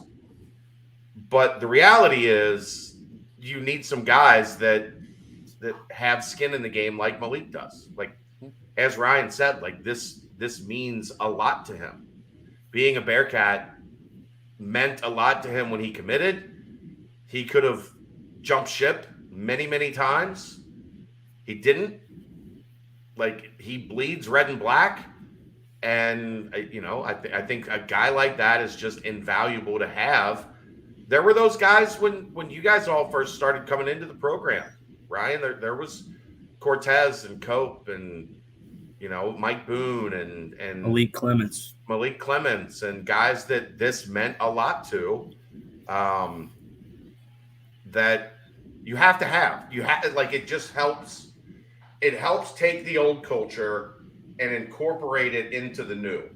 Yep. Because the old culture was great. That's not sometimes you're looking to, what Wes Miller had to do was scrap the old culture and build a new one. You don't have to scrap the culture here and build a new one. So I think it's critical to have guys like Malik that can carry on what this means while also finding a new face to kind of lead the charge. So Amen. I think it's important. 100% agree. You know, the thing about Malik too is, like, not only is he going to help, you know, the bridge or everything. He's a hell of a player. When he's healthy, he can be a force on the defensive line. Yeah. And then when you hear his name, the good news is he's been injury prone, but it hasn't been like he had a freak, like, tore his pec, and he had in the Navy game he got cut and had a high ankle sprain. Like, these aren't like nagging, oh my gosh, is he ever going to get over this injury thing? He just had a couple freak things happen that, you know, should lead to hopefully a healthy 2023. Yeah. Sorry, go ahead, Brent. I didn't mean to cut you off. Oh, no, you're good. But when you hear Malik Vann, Dante Corleone, Jawan Briggs, Eric Phillips, Dom Perry, Justin Watley, Tyler Gillison, Derek Shepard, Rob Jackson, CJ Doggett, you know, it just seems like this defensive line it's a good room. Is ready to dominate. And when you heard it's a good room. Heard the fact that they were all here over the break, all studying the new defense, all constantly in there asking what they can do to get better. I mean, that's just it's going to be a group that leads them. And, you know, you win games in the trenches. And with this new exciting defense that's going to be on hand, I'm excited to see what that group can do. Because, Brian, you can attest to it. Those top four names that I just mentioned, and, you know, you throw Watley and Dom in there as well. those guys can probably get after the quarterback just as well as they were able to beat their man one-on-one as Fick and Fick system. So it's going to be exciting. Yep. But other than that, I think that about wraps it up. Unless anyone else has anything football-wise. I'm good. I don't. I think that was kind of all the mentions needed. But I think it's time for the mailbag now. All right, little known fact Natalie brings up. Quick Paper Supply. They were the official paper supply supplier of the Max. MacBooks? No, the Max. You know what the Max is? From Saved by the Bell. There you go, Aaron. They Goodness. provided all the paper supply products for the Max TJ Maxx? in Saved by the Bell. The diner where they all ate at, Yeah, man. we're the diner where everybody in Saved by the Bell hung out. Where Max. the only server that worked there was also named Max. And a magician. He was also a magician. Harry Stone from Night Court, also a magician. He would do magic tricks during the proceedings. Quick Paper Supply, your local and family-owned restaurant supply company for all your non-food products. Quick Paper services over 150 restaurants. Weekly low minimum next day deliveries. Products like to-go containers, cups, pizza boxes, to-go bags, can liners, napkins. They've been open since 2009. One of the largest minority-owned companies in the city. How are they Nick, supplying the 513. Max if they opened in 2009? That doesn't even make sense. And not even the college years were. They didn't supply the Max, Aaron. It was a joke based on what In Natalie the said. BBP world, they did, Aaron. I was working in Natalie's reference, Aaron. Don't put the train back on the tracks, Aaron. Jesus. Call Nick, 513-470-2029 and reference Bearcats for 20% off your first month of purchases. What are we doing here? You don't know wait, on this, wait. Natalie? You don't like the Max reference? All right. Wait. Before the BBP mailbag, guys, I just want to ask each of you where you were at and what was going through your head last night, right before the Phil Hubbard play. We got to vote on a name. We got to like all the names that are going around for what to call this. I think there's one that's very clear. I like the Hubbard Yard Dash. I liked that one until I heard the other one. I don't know if I've heard this other one. The fumble in the jungle. The rumble. I think the fumble in the jungle is That's legit. a good one. It's a song reference, Rumble in the Jungle. Yeah. You could make music out, like you could easily turn it into something. I think Fumble in the Jungle is the one that has staying power. It does. Yeah. There you go. Fumble in the jungle. We've got fun and games. Right. Yeah, something like that. Hell yeah. No, I'm talking about Rumble in the Jungle. I It's lost an actual my. song. I thought that was a boxing match. It was a boxing match, but then It it was was also also a song. Yeah. But Aaron, where were you? What were you feeling? You're the big Some- Bengals I fan. was in my living room. I lost my whole fucking mind. All of it? Screaming, just screaming at the TV. Because they score there, they're going for 2, right? I don't know how I didn't wake up the baby. It was Yes, tied.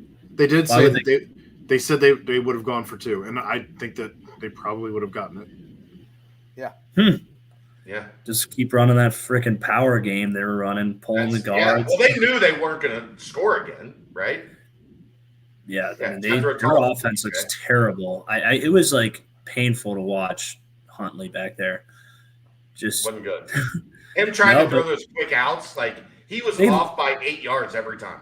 I mean, they one of the dumbest ideas ever by him. Like I was like completely dumbfounded. I couldn't believe how big of a critical error that was by him. The Bengals Turning the are ball so yes. One, it's tied. It's tied. It's not Trying to fourth and Trevor goal. Lawrence it. It's not even third and goal, and he's past the 1 yard line. Two, basically.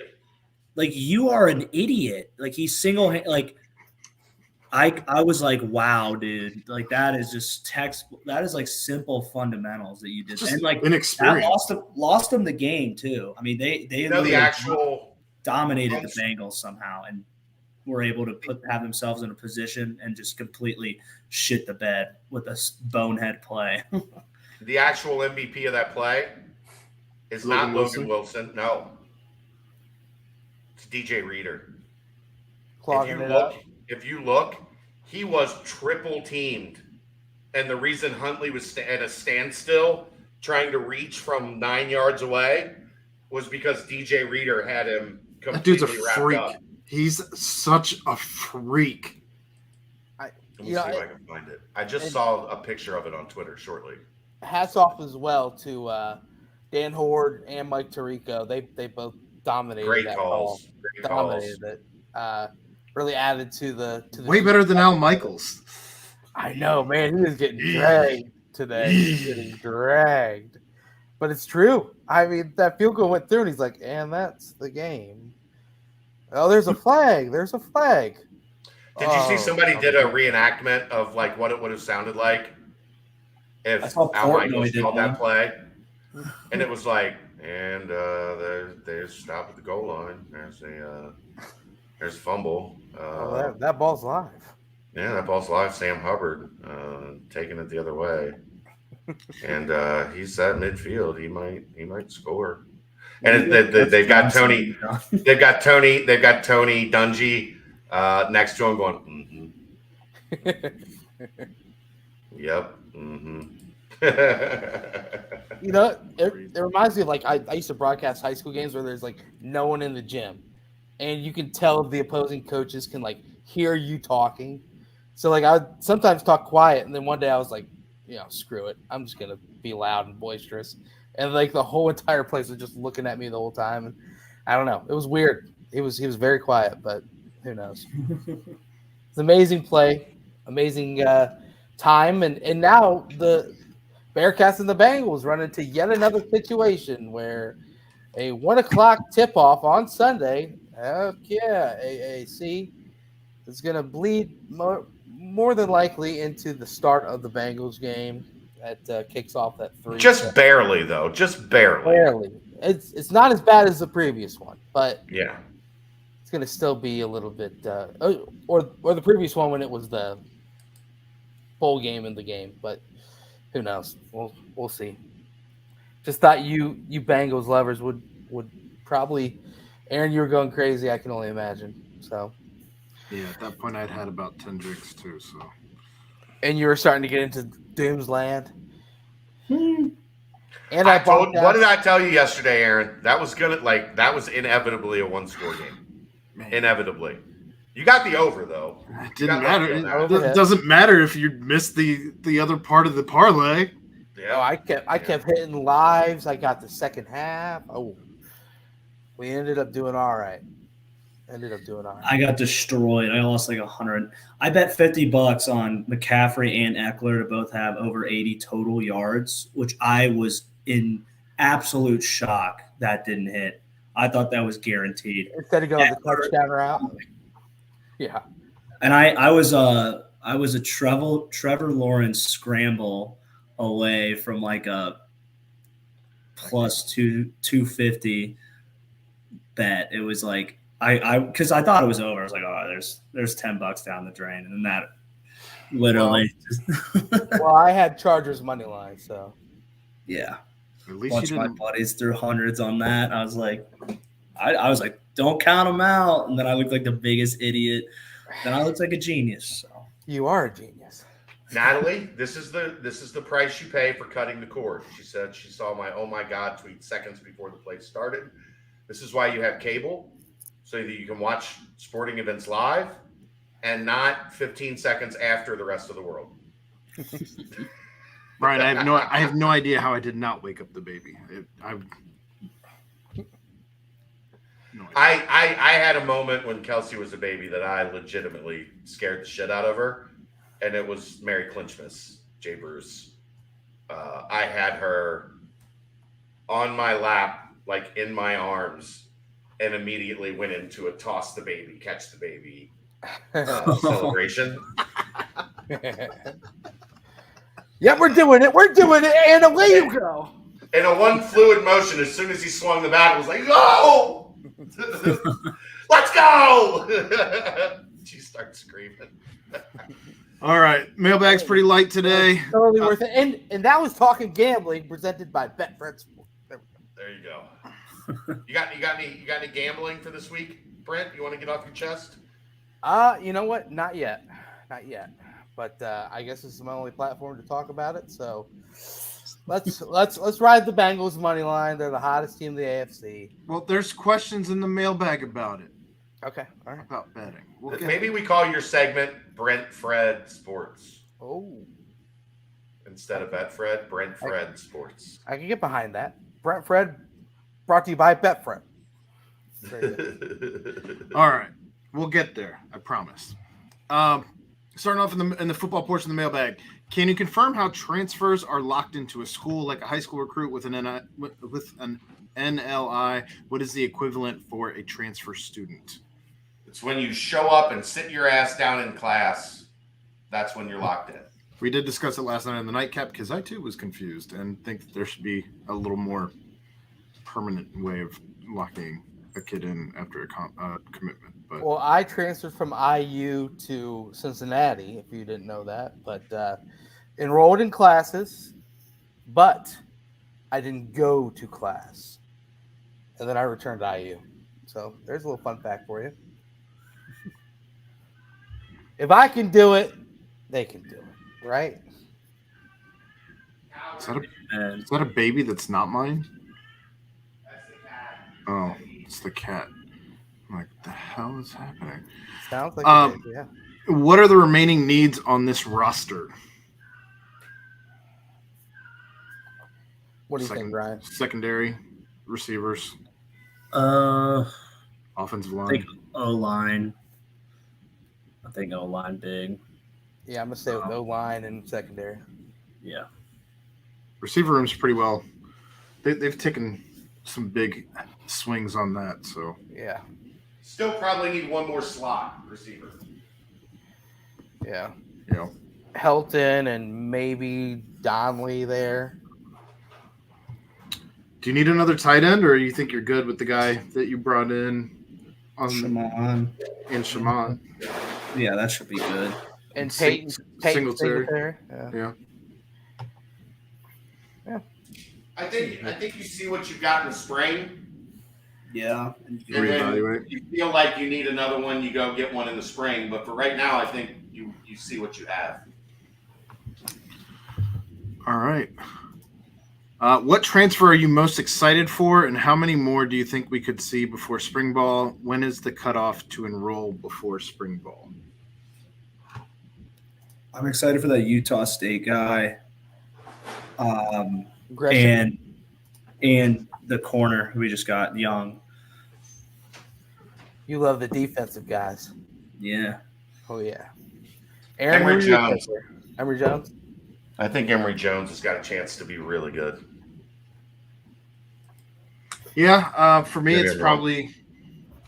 probably D. Wiggins or the receiver from yesterday. I can't even keep track of all of these kids at this point. I wonder how much money we've given to these guys. Enough. Right? Is that the right answer? Enough? Yeah, that is. You know, another thing also, though, is we mentioned the support staff, how, the whole Moneyball side of things, and they're really evaluating talent, this, that, and the other. What if they find, like, this guy matches with this guy? This guy fits this one thing that we're looking for. Even if they aren't all, like, huge, big names and, this, that, and the other. That So I'm excited to see kind of where they're finding and putting these guys together. Because, like, Emory Jones kind of struggled at Arizona State, but Arizona State was a complete mess.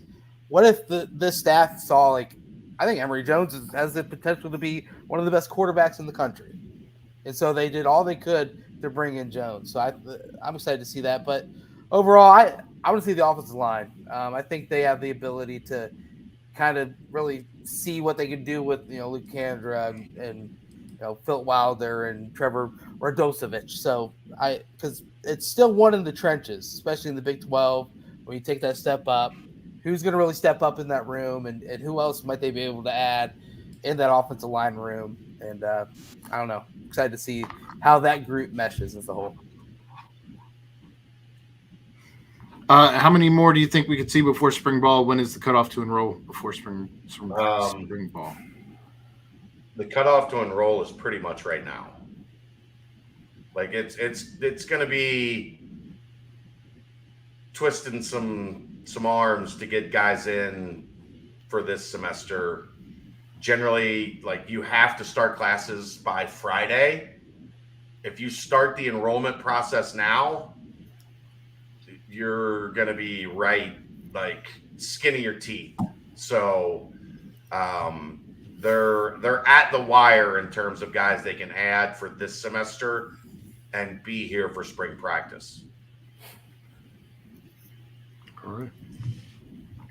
So you're not anticipating maybe. I mean, like they would have to get, like it would have to be like they're at the wire. That's not saying that, like the horn is sounded, but the final seconds are on the clock kind of situation. Okay. We're past the final media timeout. How's that? I like it. Okay. Try to make it topical. There we go. All right.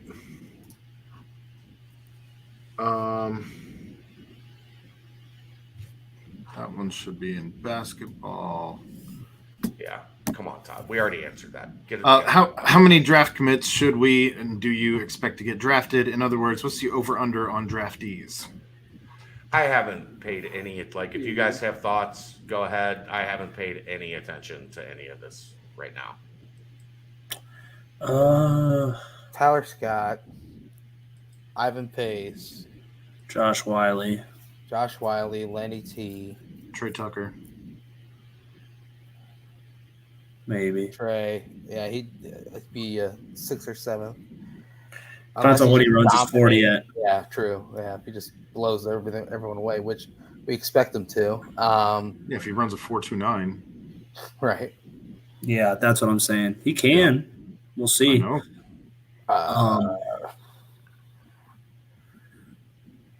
It's probably everybody. Even if he runs if Tyler and Trey run a 4.32, they're going to have considerable buzz because it's going to be up there with the 3 or 4 fastest times at the combine. They just can't go out and run like a 4.4. Yeah.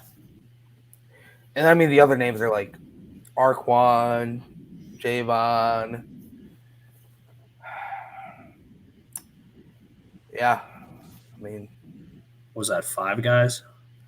yeah. 5 or 6? I don't remember. Josh Lenny, Tyler Scott, Trey Tucker, Ivan Pace, 5. Yeah. Set it at 4.5. 4.5, yeah. That's talking gambling by Betfred Sports. Bang, baby. All right. Basketball portion of the mailbag. What's the story behind DeMar leaving in the middle of the season for West Virginia? We did talk about that. Are you gambling on any UC games this week? Anything look too good to be true? I mean, I guess it's just the one, right? Sadly, the lines don't come out until literally the day before. But let's see here. Cincinnati's a 3-point favorite on Ken Palm at South Florida. That's usually about where the line starts. South Florida has not won a lot of games, but they've been pesky. They had the lead on Houston with like 8 minutes at the under 8. They did. They've been pesky. You know, I'm going to take that, though, if that's what the spread is in that game. Okay. 3? Yeah, if it's 3, I'd take Cincinnati because Cincinnati does 3.5. Cincinnati does, I'm still taking it. If it gets up to like 4.5, then I'll stay away because then that's kind of where you get in the free throw game after that. But I don't know. Cincinnati kind of teeter-totters with their performances offensively, at least, where they're hot one game, cold one game, hot one game. So, well, Davenport's due at this point, right? He's about an every other game guy. So. Right, exactly.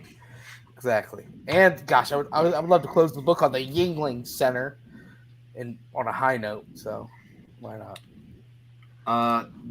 DDJ is 8 for 38 from the field in the last 4 games. It's scary when you see it. written like that. 5 for 19 from behind the arc and 3 for 19 from 2. Did you see this coming? Can we continue to win with DDJ hitting 21% from the field? Is there an answer given the playbook is out on the shake and bake step back? Keep shooting.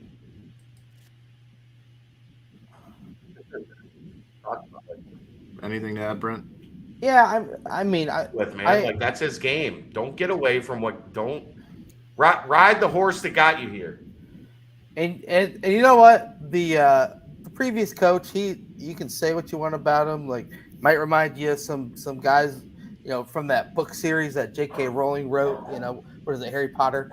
He might remind you of one of those characters. But it's just he used to love that saying of like water finds its level and law of averages, this, that, and the other. I mean, Dave came out and he was on fire throughout the first half of the year. And then, his shot hasn't quite fallen as much as it had in the beginning of the season. But I think he's too good of a player, too good of a shooter, where, like Chad says, just keep shooting and he'll get hot again. And hopefully it's at the right time. And hopefully it's in the middle of a big game and he's able to catch fire and continue picking up. I'm not too worried. I think he's going to be all right. All right. Ryan, anything? Keep shooting. I'm with Chad. The only way out. I know you might get whiplash the way we get excited and disappointed by this team, but is there a realistic path to the dance for our Bearcats that doesn't involve winning the conference tournament? Whiplash, you get excited this one. Not really. I mean, if you win at Houston, that gives you something on your resume a little bit. Beat the number 1 team on the road. You'd probably have to be 13-5 at worst in conference to get into that conversation, just because they didn't cash any of those checks in the non-conference.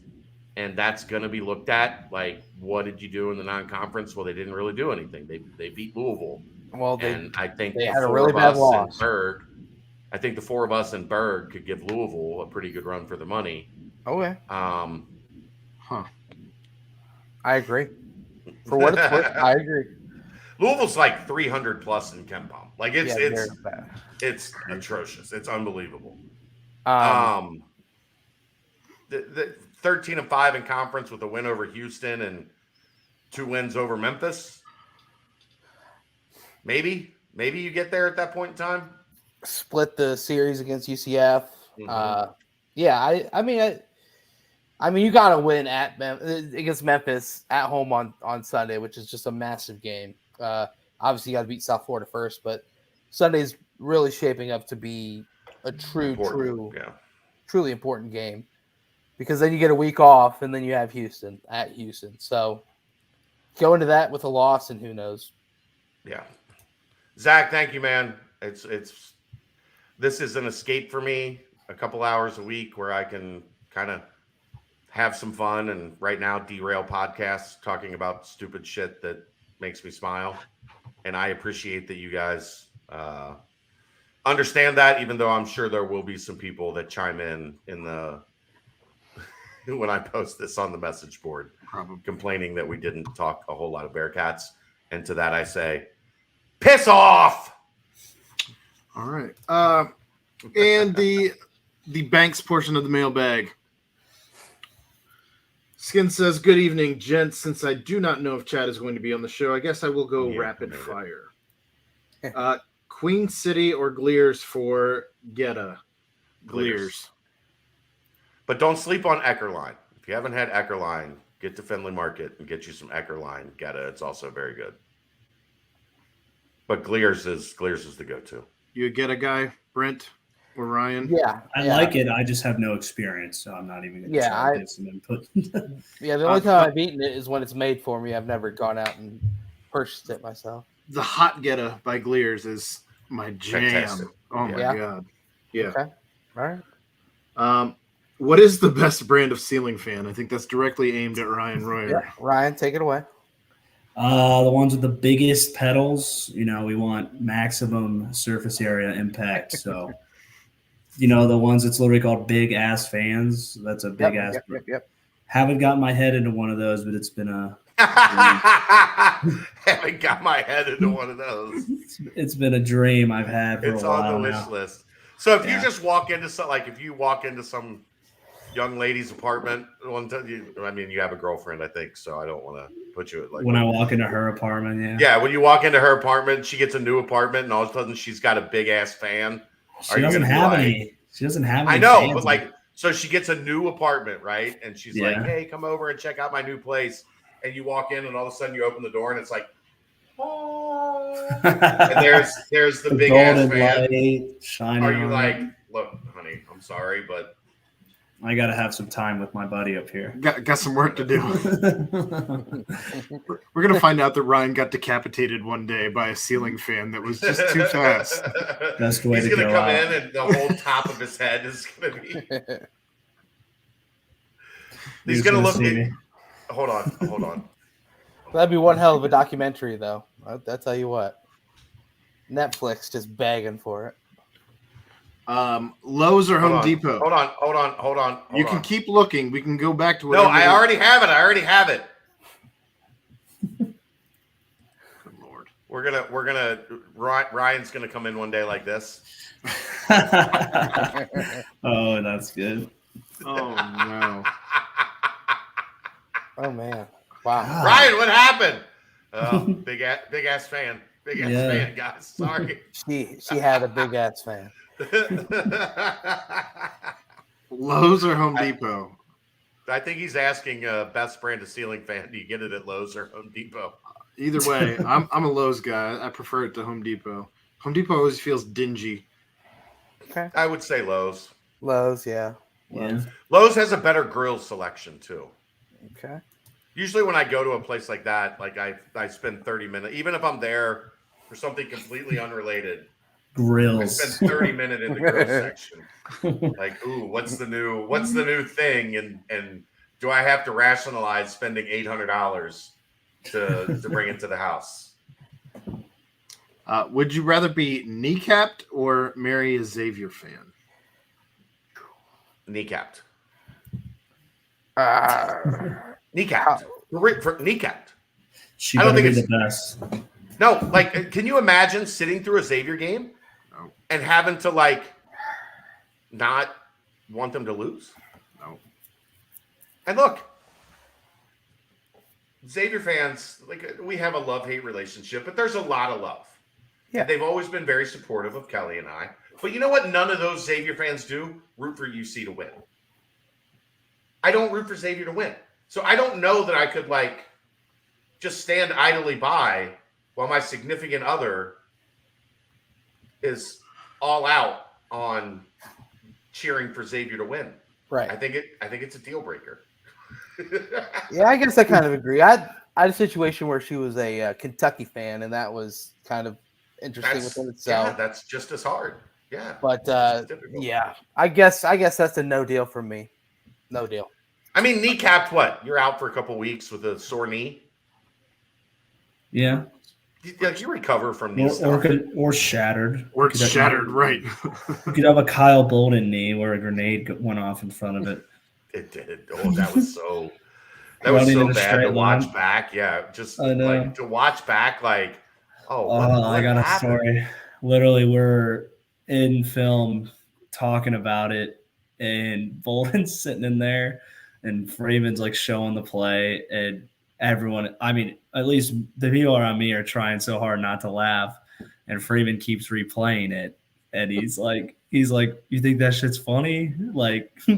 Asking me or Perry, and I was like, it's not funny that he's hurt, but it looked hilarious. And Bolden just sitting there man, fuck y'all, I'm going in surgery. It was so funny. Deep down, Freeman thought it was funny too. Yeah. Oh, he was egging it on. That's why he was. That's what Showing made him it so, over and over. Yeah. That's what made him so good. He knew how to rile the guys up. Follow-up question for Brent. How many countries have you visited, and have you ever woken up in a Spanish prison? Oh. Let's see here. Well, I actually did a little research. 7 countries did not wake up in a Spanish prison. I have woken up a few kind of crazy places. One was like, I don't know. I could go on and on about the places I've woken up overseas across the pond, but 7. And then I've also visited 26 of the 50 states. How about that? There we go. Chad just left. And what side are your best bets on the game on Sunday?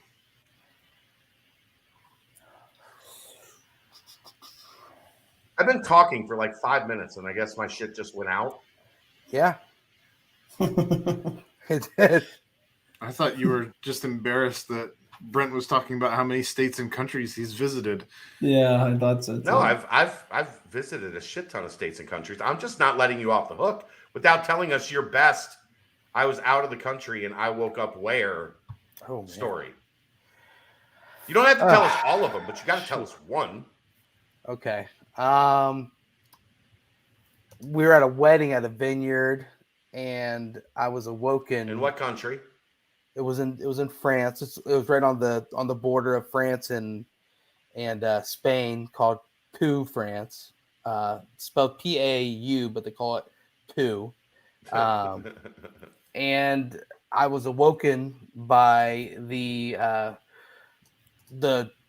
bride's parents, who were French, and I was just passed out in the middle of the vineyard, and no one was around me. I just had wandered in the middle of the night, because the weddings that they do over there, you start around like 9 a.m. right?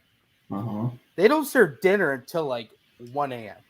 Well, yeah, dinner in Europe, like that's a late, like it's yeah. Well, no, during a wedding. Just in general, they don't eat dinner there until like late.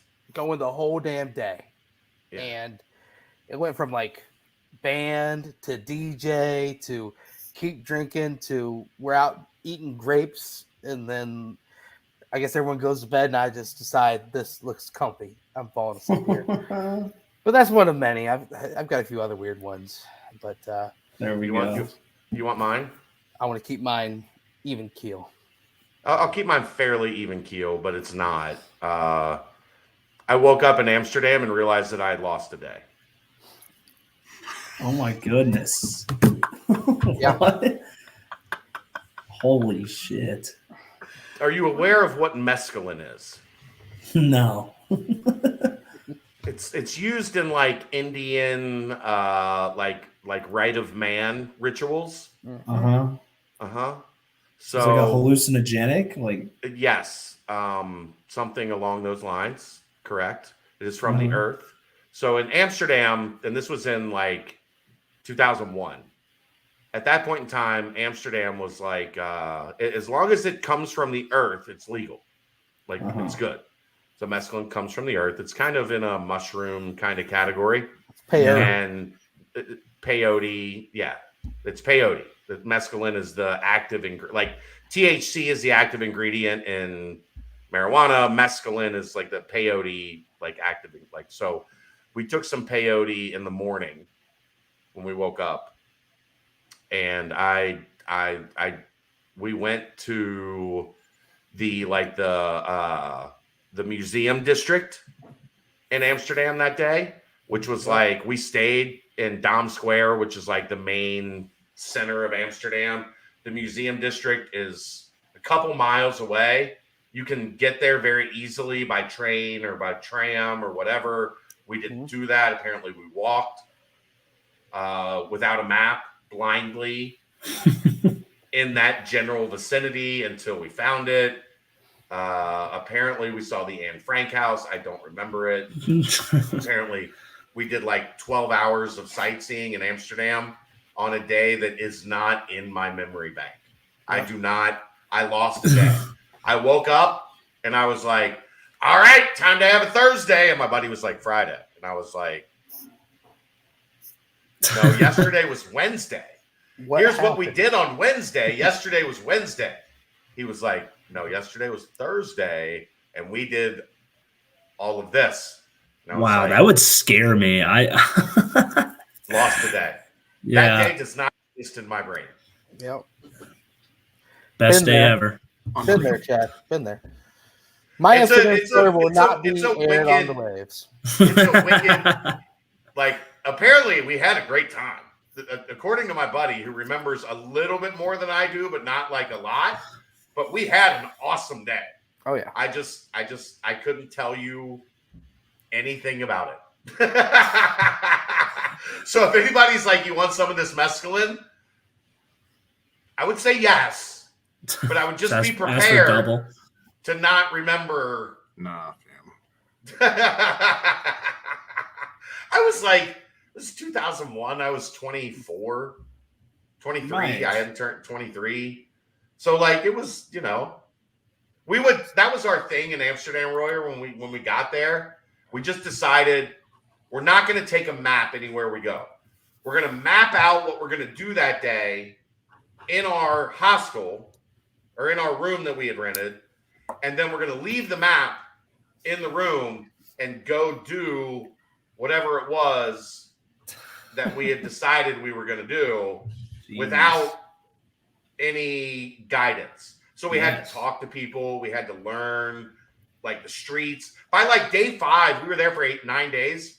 By day 5, we knew Amsterdam. Like we knew, go That's here, cool. turn right, go there, turn left. Like that was the whole point. If we're going to be here, we're going to master this shit. But the first couple days were rough. Yeah. I've got another story. Got another story about ecstasy, but it's for a different time. There we go. We did all of it. We did ecstasy. We did mushrooms. We did peyote. It's legal. Yeah.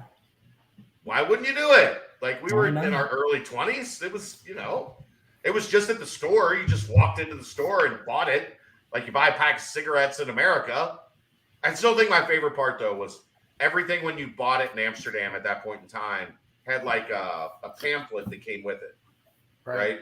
And it was like, if you do this, this is what's going to happen. This is how long it's going to last. This is what it's going to be like. This is how you chill yourself the fuck out. All that stuff. So like the space cake or the edibles, they had a disclaimer at the bottom of them that was like, if you eat one of these and you don't feel anything in 45 minutes, don't fucking eat another one. It's coming. Just chill the fuck out. It's coming. And most people did not adhere. That's why they had to put it on the pamphlet, is because most people, that's the mistake they make with edibles, as we're learning now in America. If you eat one and don't feel anything in 45 minutes, then you're like, oh, I need another one. And then you're calling the ER like, I need help. Amsterdam at 23 in 2001 was a trip. One of the days I will never remember for the rest of my life. Chad, to explain it a little bit, I'm not going to mention my Amsterdams, but we were the wedding that was in Pau, France. Yeah. The bachelor party was 3 in days Amsterdam. in Amsterdam before we went down there. So we stayed in the red light district, Brent. Do you know where the hemp museum is? Yes. Yeah. We stayed 2 doors down on the second floor above the hemp museum with like a 3 bay windows just overlooking the red light district and the canal and the hemp museum all right there. It's beautiful. What, the Bluebird? The Bluebird? Beautiful in Is that what it was many called? ways. The Bluebird, the place that won the Cannabis Cup. Think so. Yeah.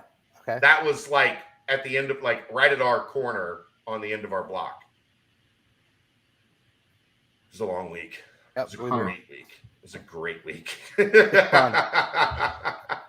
Ryan, Aaron, have you guys hopped the pond? No. I have not. I've been wanting to, but haven't had the time, obviously. BCJ field trip. Where are we going? Ireland. Somebody wants to donate like 10 grand. I'll take the BCJ crew to Amsterdam and we'll do a pod from there. Oh yeah. I have to be a responsible father now. No. You can have like a 4-day vacation. Not in Amsterdam. Aaron, I've got like 10 I'm- friends that all have children. You almost- can almost have 40. fun. I'm You almost can have 40. fun.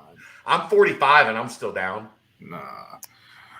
Brent Fred Sports. Basically, talk about your bets on Sunday, and let's get out of here. You know what? I feel like that number is going to keep on rising for Buffalo because I think that injury reports will come out. I think that people are going to start siding with the Bills. But you know what? That Bengals defense is going to keep it close. Bengals are hot, man. Bengals are hot. I think if the number gets up to like 6. I think the Bengals have a lot to play for too after that Right. first. I mean, they wanted that game. They wanted to play that game, so I think they're going to have a little chip on their shoulder. And I think their offense was humming. Yeah. So expect that to be same case. I know they didn't look as good, but that defense of the Ravens just they got a really good defense. Gives Joey fits. Bowie. The Bills don't have that. They don't have that secondary at all. The linebacker. I mean, Milano is pretty good, but basically everywhere else, the Ravens are better.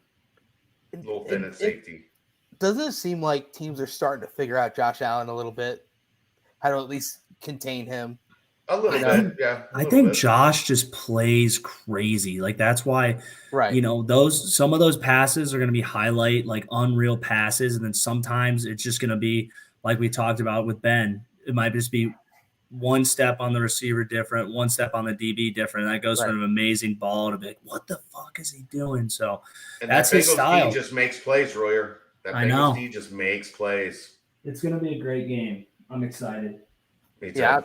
I mean, I would take Cincinnati. I mean, what is that, 5 right now? I think it's 5 right now. Yeah. I think if it trickles up to 6, definitely take Cincinnati because numbers matter, and 6 is the number that matters. Still at 5, I'll take them, but not as many units. And sprinkle a little bit on the money line because they're the hottest team in the AFC. And like Ryan said, they were showing some things in that first game against Buffalo that they were ready to go. So I think they try and carry that over and see what they can do here. Guys, what are you doing, Aaron? I don't know. I blew all my free bets on the game yesterday and didn't hit any of them because I was close. Hit the over, but didn't hit the spread. I warned you not to take the points. You should have bought down to 7 at least. What? What do you mean bought down? Like you can buy down. Like you can just I don't know if you can on the free bets. Oh, yeah. Because I had most at 7 on the game lines. But, yeah. Didn't have that. It's okay, Aaron. It's just money. There's more of it. You can get it. Keep betting, you can win some more. That's the best way to do it. Yep. Yeah. I appreciate all of you indulging me tonight and not getting pissed off for my brain just not giving a shit about sports really at this moment. And thanks. we love chopping it. You don't got to thank us. Come on. Right. No, I'm talking about the people listening, like understanding that. Like, not us, just the people listening. I'm paying you, fuck y'all. Fuck y'all. You're gonna deal with my shit one way or the other. I don't care. I'm talking about the people listening. Like, look, I needed to have fun tonight, and talking about 80s sitcoms just happened to be the vehicle. And trips to Amsterdam. Yeah. Those are both fun things. Why not? We're gonna send if we don't do the group trip, we're just gonna send Royer with a GoPro to Amsterdam. Oh Christ! Somehow get him there with Royer out on these solo missions. Just let me go chaperone him. Somehow get him there with Dana Beers. Yes, sir. I don't know that they let Dana Beers out of the country. Like that might not be. He might be on a no-fly list. He might be. That might be a no. But yeah, I appreciate you guys. Game's Wednesday, right, Aaron? Yeah. USF. All right. Yeah. Wednesday. So we'll be here. ESPN Plus. 7:00. Yeah, we'll be. Oh God. The plus. So we'll be back Thursday with an early, probably 7:30 version of the BCJ pod. Rock of Truth at 9. Carry it out from there. So Hooray. appreciate you guys, all your support. Like your ability to lift Kelly and I up is amazing. Even things are bad right now, man. They're got to get her ass back on track. It's been a shitty fucking week, but she's still fighting her ass off. So that's all we can ask for. And you guys are every day helping to make that easier. So thank you. Get us out of here, Brent. That's what we're here for, Chad. We love you, brother. You know what? Special shout out. Thank you to Danco Transmission. Special thank you also Quick Paper Supply. Game on Wednesday, as mentioned, USF. Then a big one on Sunday. BCJ will have you covered from everything on through that week. But for my guys, my partners, my dudes, Aaron Smith, Chad Brendel, and Ryan Royer, I am Brent Young. Yet again, another fantastic BBP presented by BearcatJournal.com. See ya.